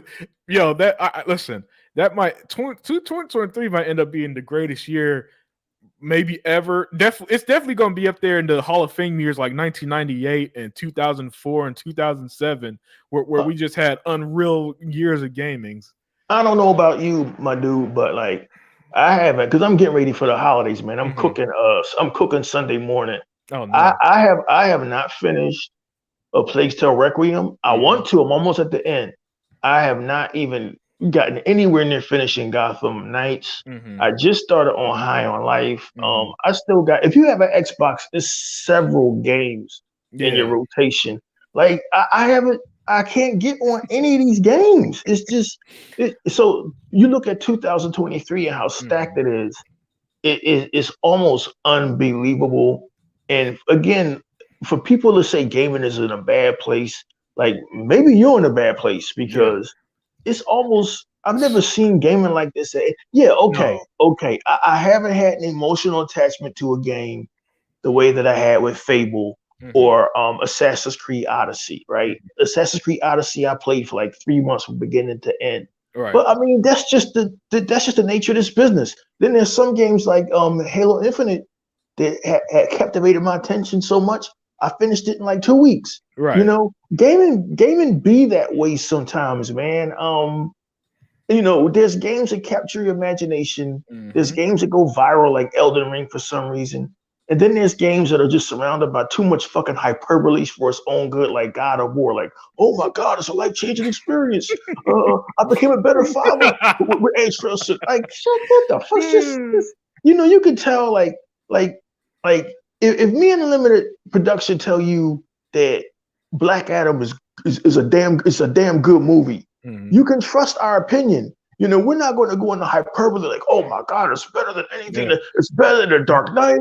It's better than But, Zack Snyder's Justice League. I busted a nut while I watched it. No, but no, Black Adam made me donate to poor African nations. yeah, you know what I mean? Like, yo, they be going.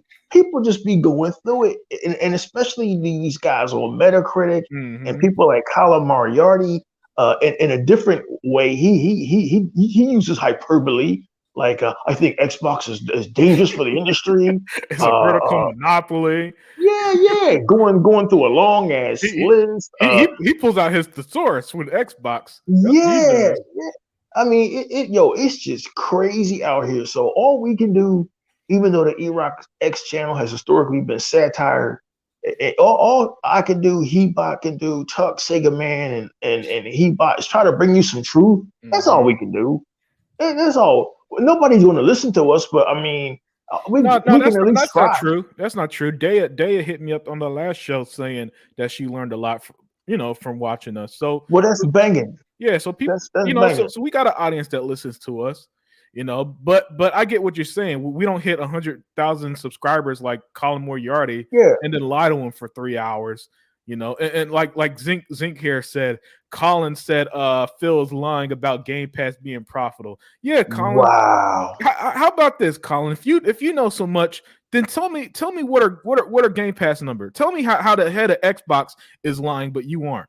You know what I'm saying? That's what these guys do. That's so funny, E-Rock. They make claims like Phil's lying. Never once do they ever back up proof.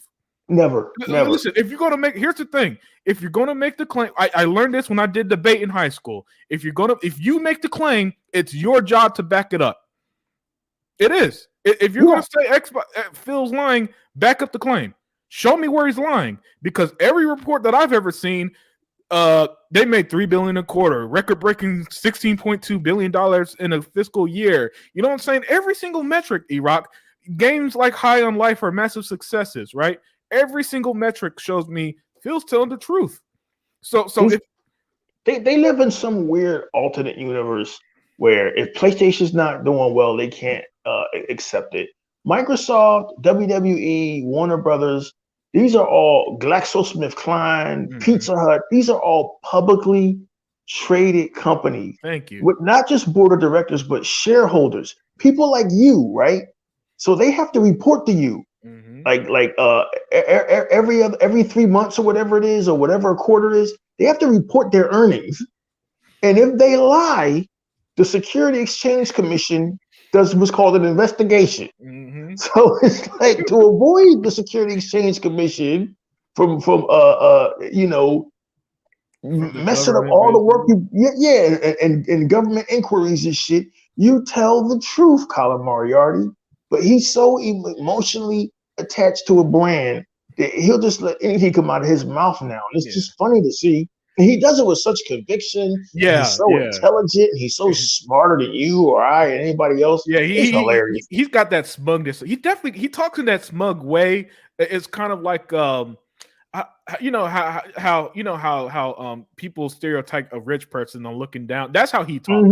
He talks like he looks down on you for not being as quote unquote smart as he is, right?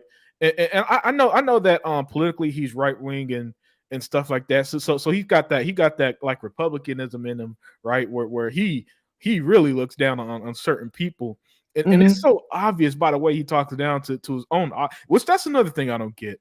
These guys talk down to their own audience, and their audience just somehow eats it up. Which that'd be like me saying, man, hey chat, y'all some fucking morons, man. How the fuck, you know what I'm saying?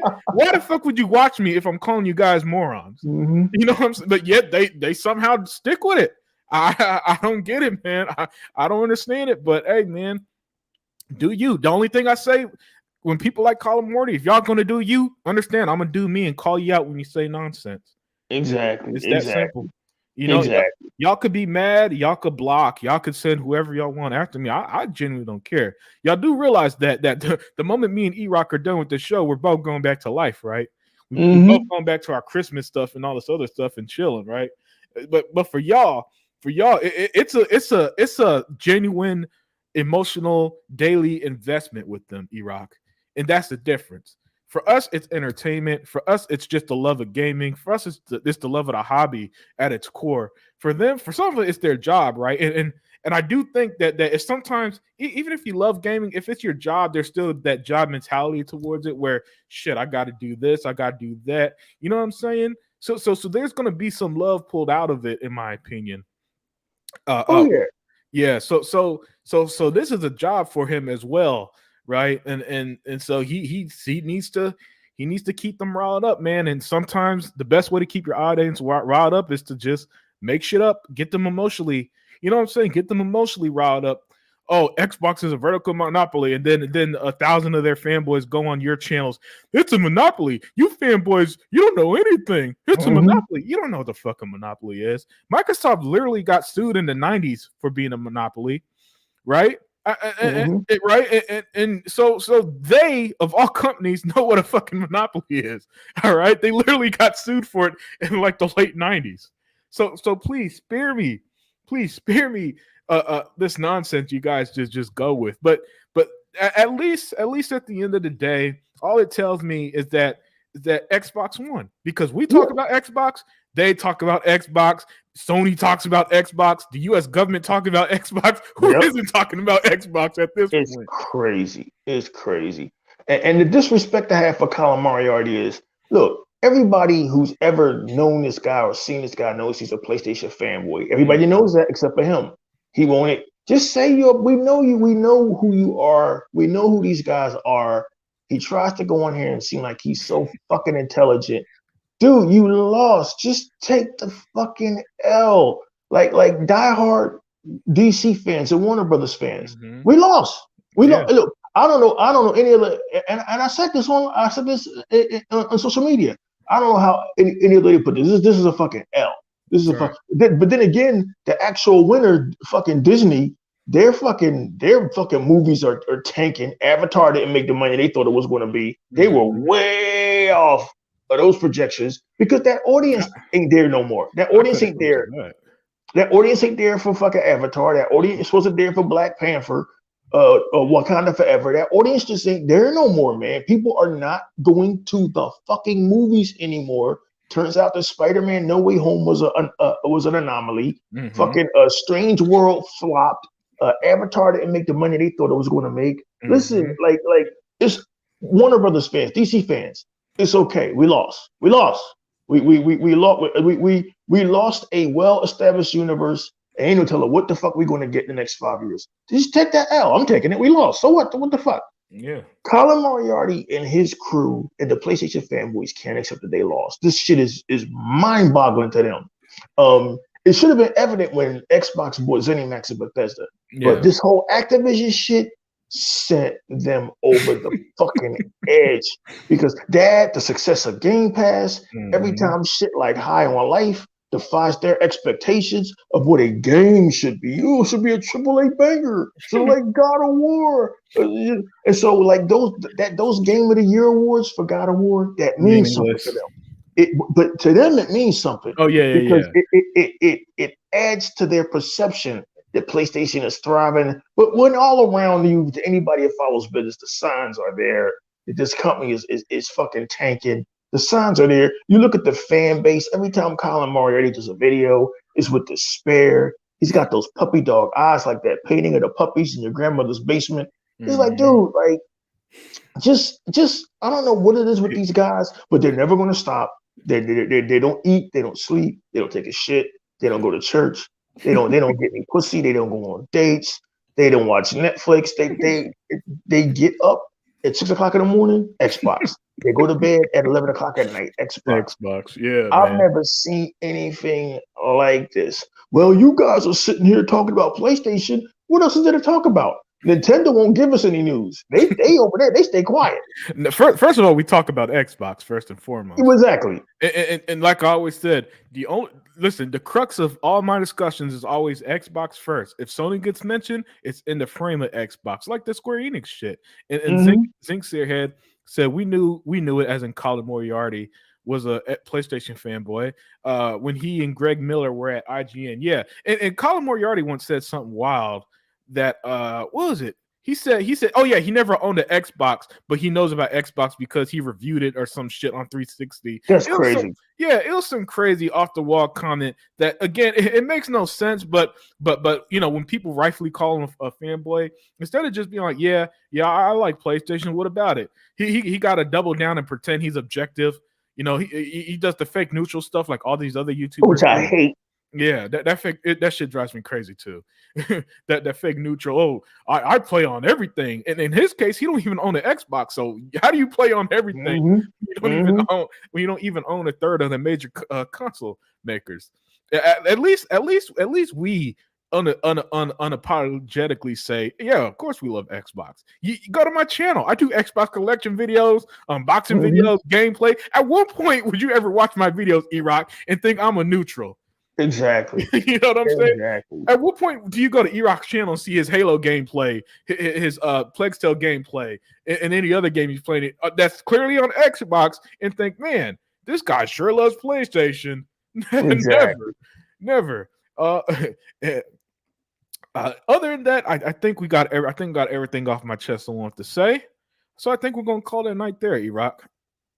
Sounds good, man. We must have lost He-Bot. He must have had to put his toys in his sack or his jury duty summons or whatever the fuck he hands out in his neck of the woods. Yeah, man. He's handing out Maritza birth control results. I mean, child results and shit, pregnancy test results. Oh man, he got a busy night, and I'm amazed that he's out because it's cold as fucking hell out here on the East Coast. Oh my dog! It's today. Earlier today, it was like 13 degrees, and it felt felt like -3. Right now it's 20. It's 27 in Houston. I know it's cold up there. What the fuck is happening on this planet, right? Yeah, where a cold front stretches from Texas to Oklahoma to Philadelphia. It's literally all of the United States basically is under this cold front. It's wild, man. The whole country basically is under the cold front. Maybe except for desert places like Arizona and the south of Florida might be the only ones that aren't under a freeze, but the rest of the U.S., man, we freezing our asses off. And now it's not nearly as bad as when it snowed a couple years ago and everything shut down. Oh yeah, yes. And I saw people say, "Oh, it's not going to hold up in Texas." I'm like, nah, man. Just trust me on this one. I lived here long enough. We're gonna be fine. It's just cold. It's snow that this city can't handle. We're not built for snow because it snows once a decade, you know. So you can't prepare for that in a place that it doesn't snow at, right? So like Zinc said it's -31, but Zinc, man, you live in an igloo, so you know it's a little different. You're the only one that could visit He-Bot when he's doing this Christmas shit up there, man. Oh man, I just love messing with you guys. Hey, but other than that, man, let's call it a night, man. Let's call it a night. E-Rock, let them know where they could find you. Hey man, you can find me on the E-Rock X channel, man. Everybody have a happy New Year, man, and a Merry Christmas, and enjoy your time with your family, man. Yes, everybody. Like you said, enjoy your Christmas, enjoy your New Year, enjoy anything else you might celebrate at this time. Because I know there's Kwanzaa, I know there's Hanukkah, I know there's Chibagna Khan and all this other shit. So everybody, enjoy your holidays, and we are out. All right.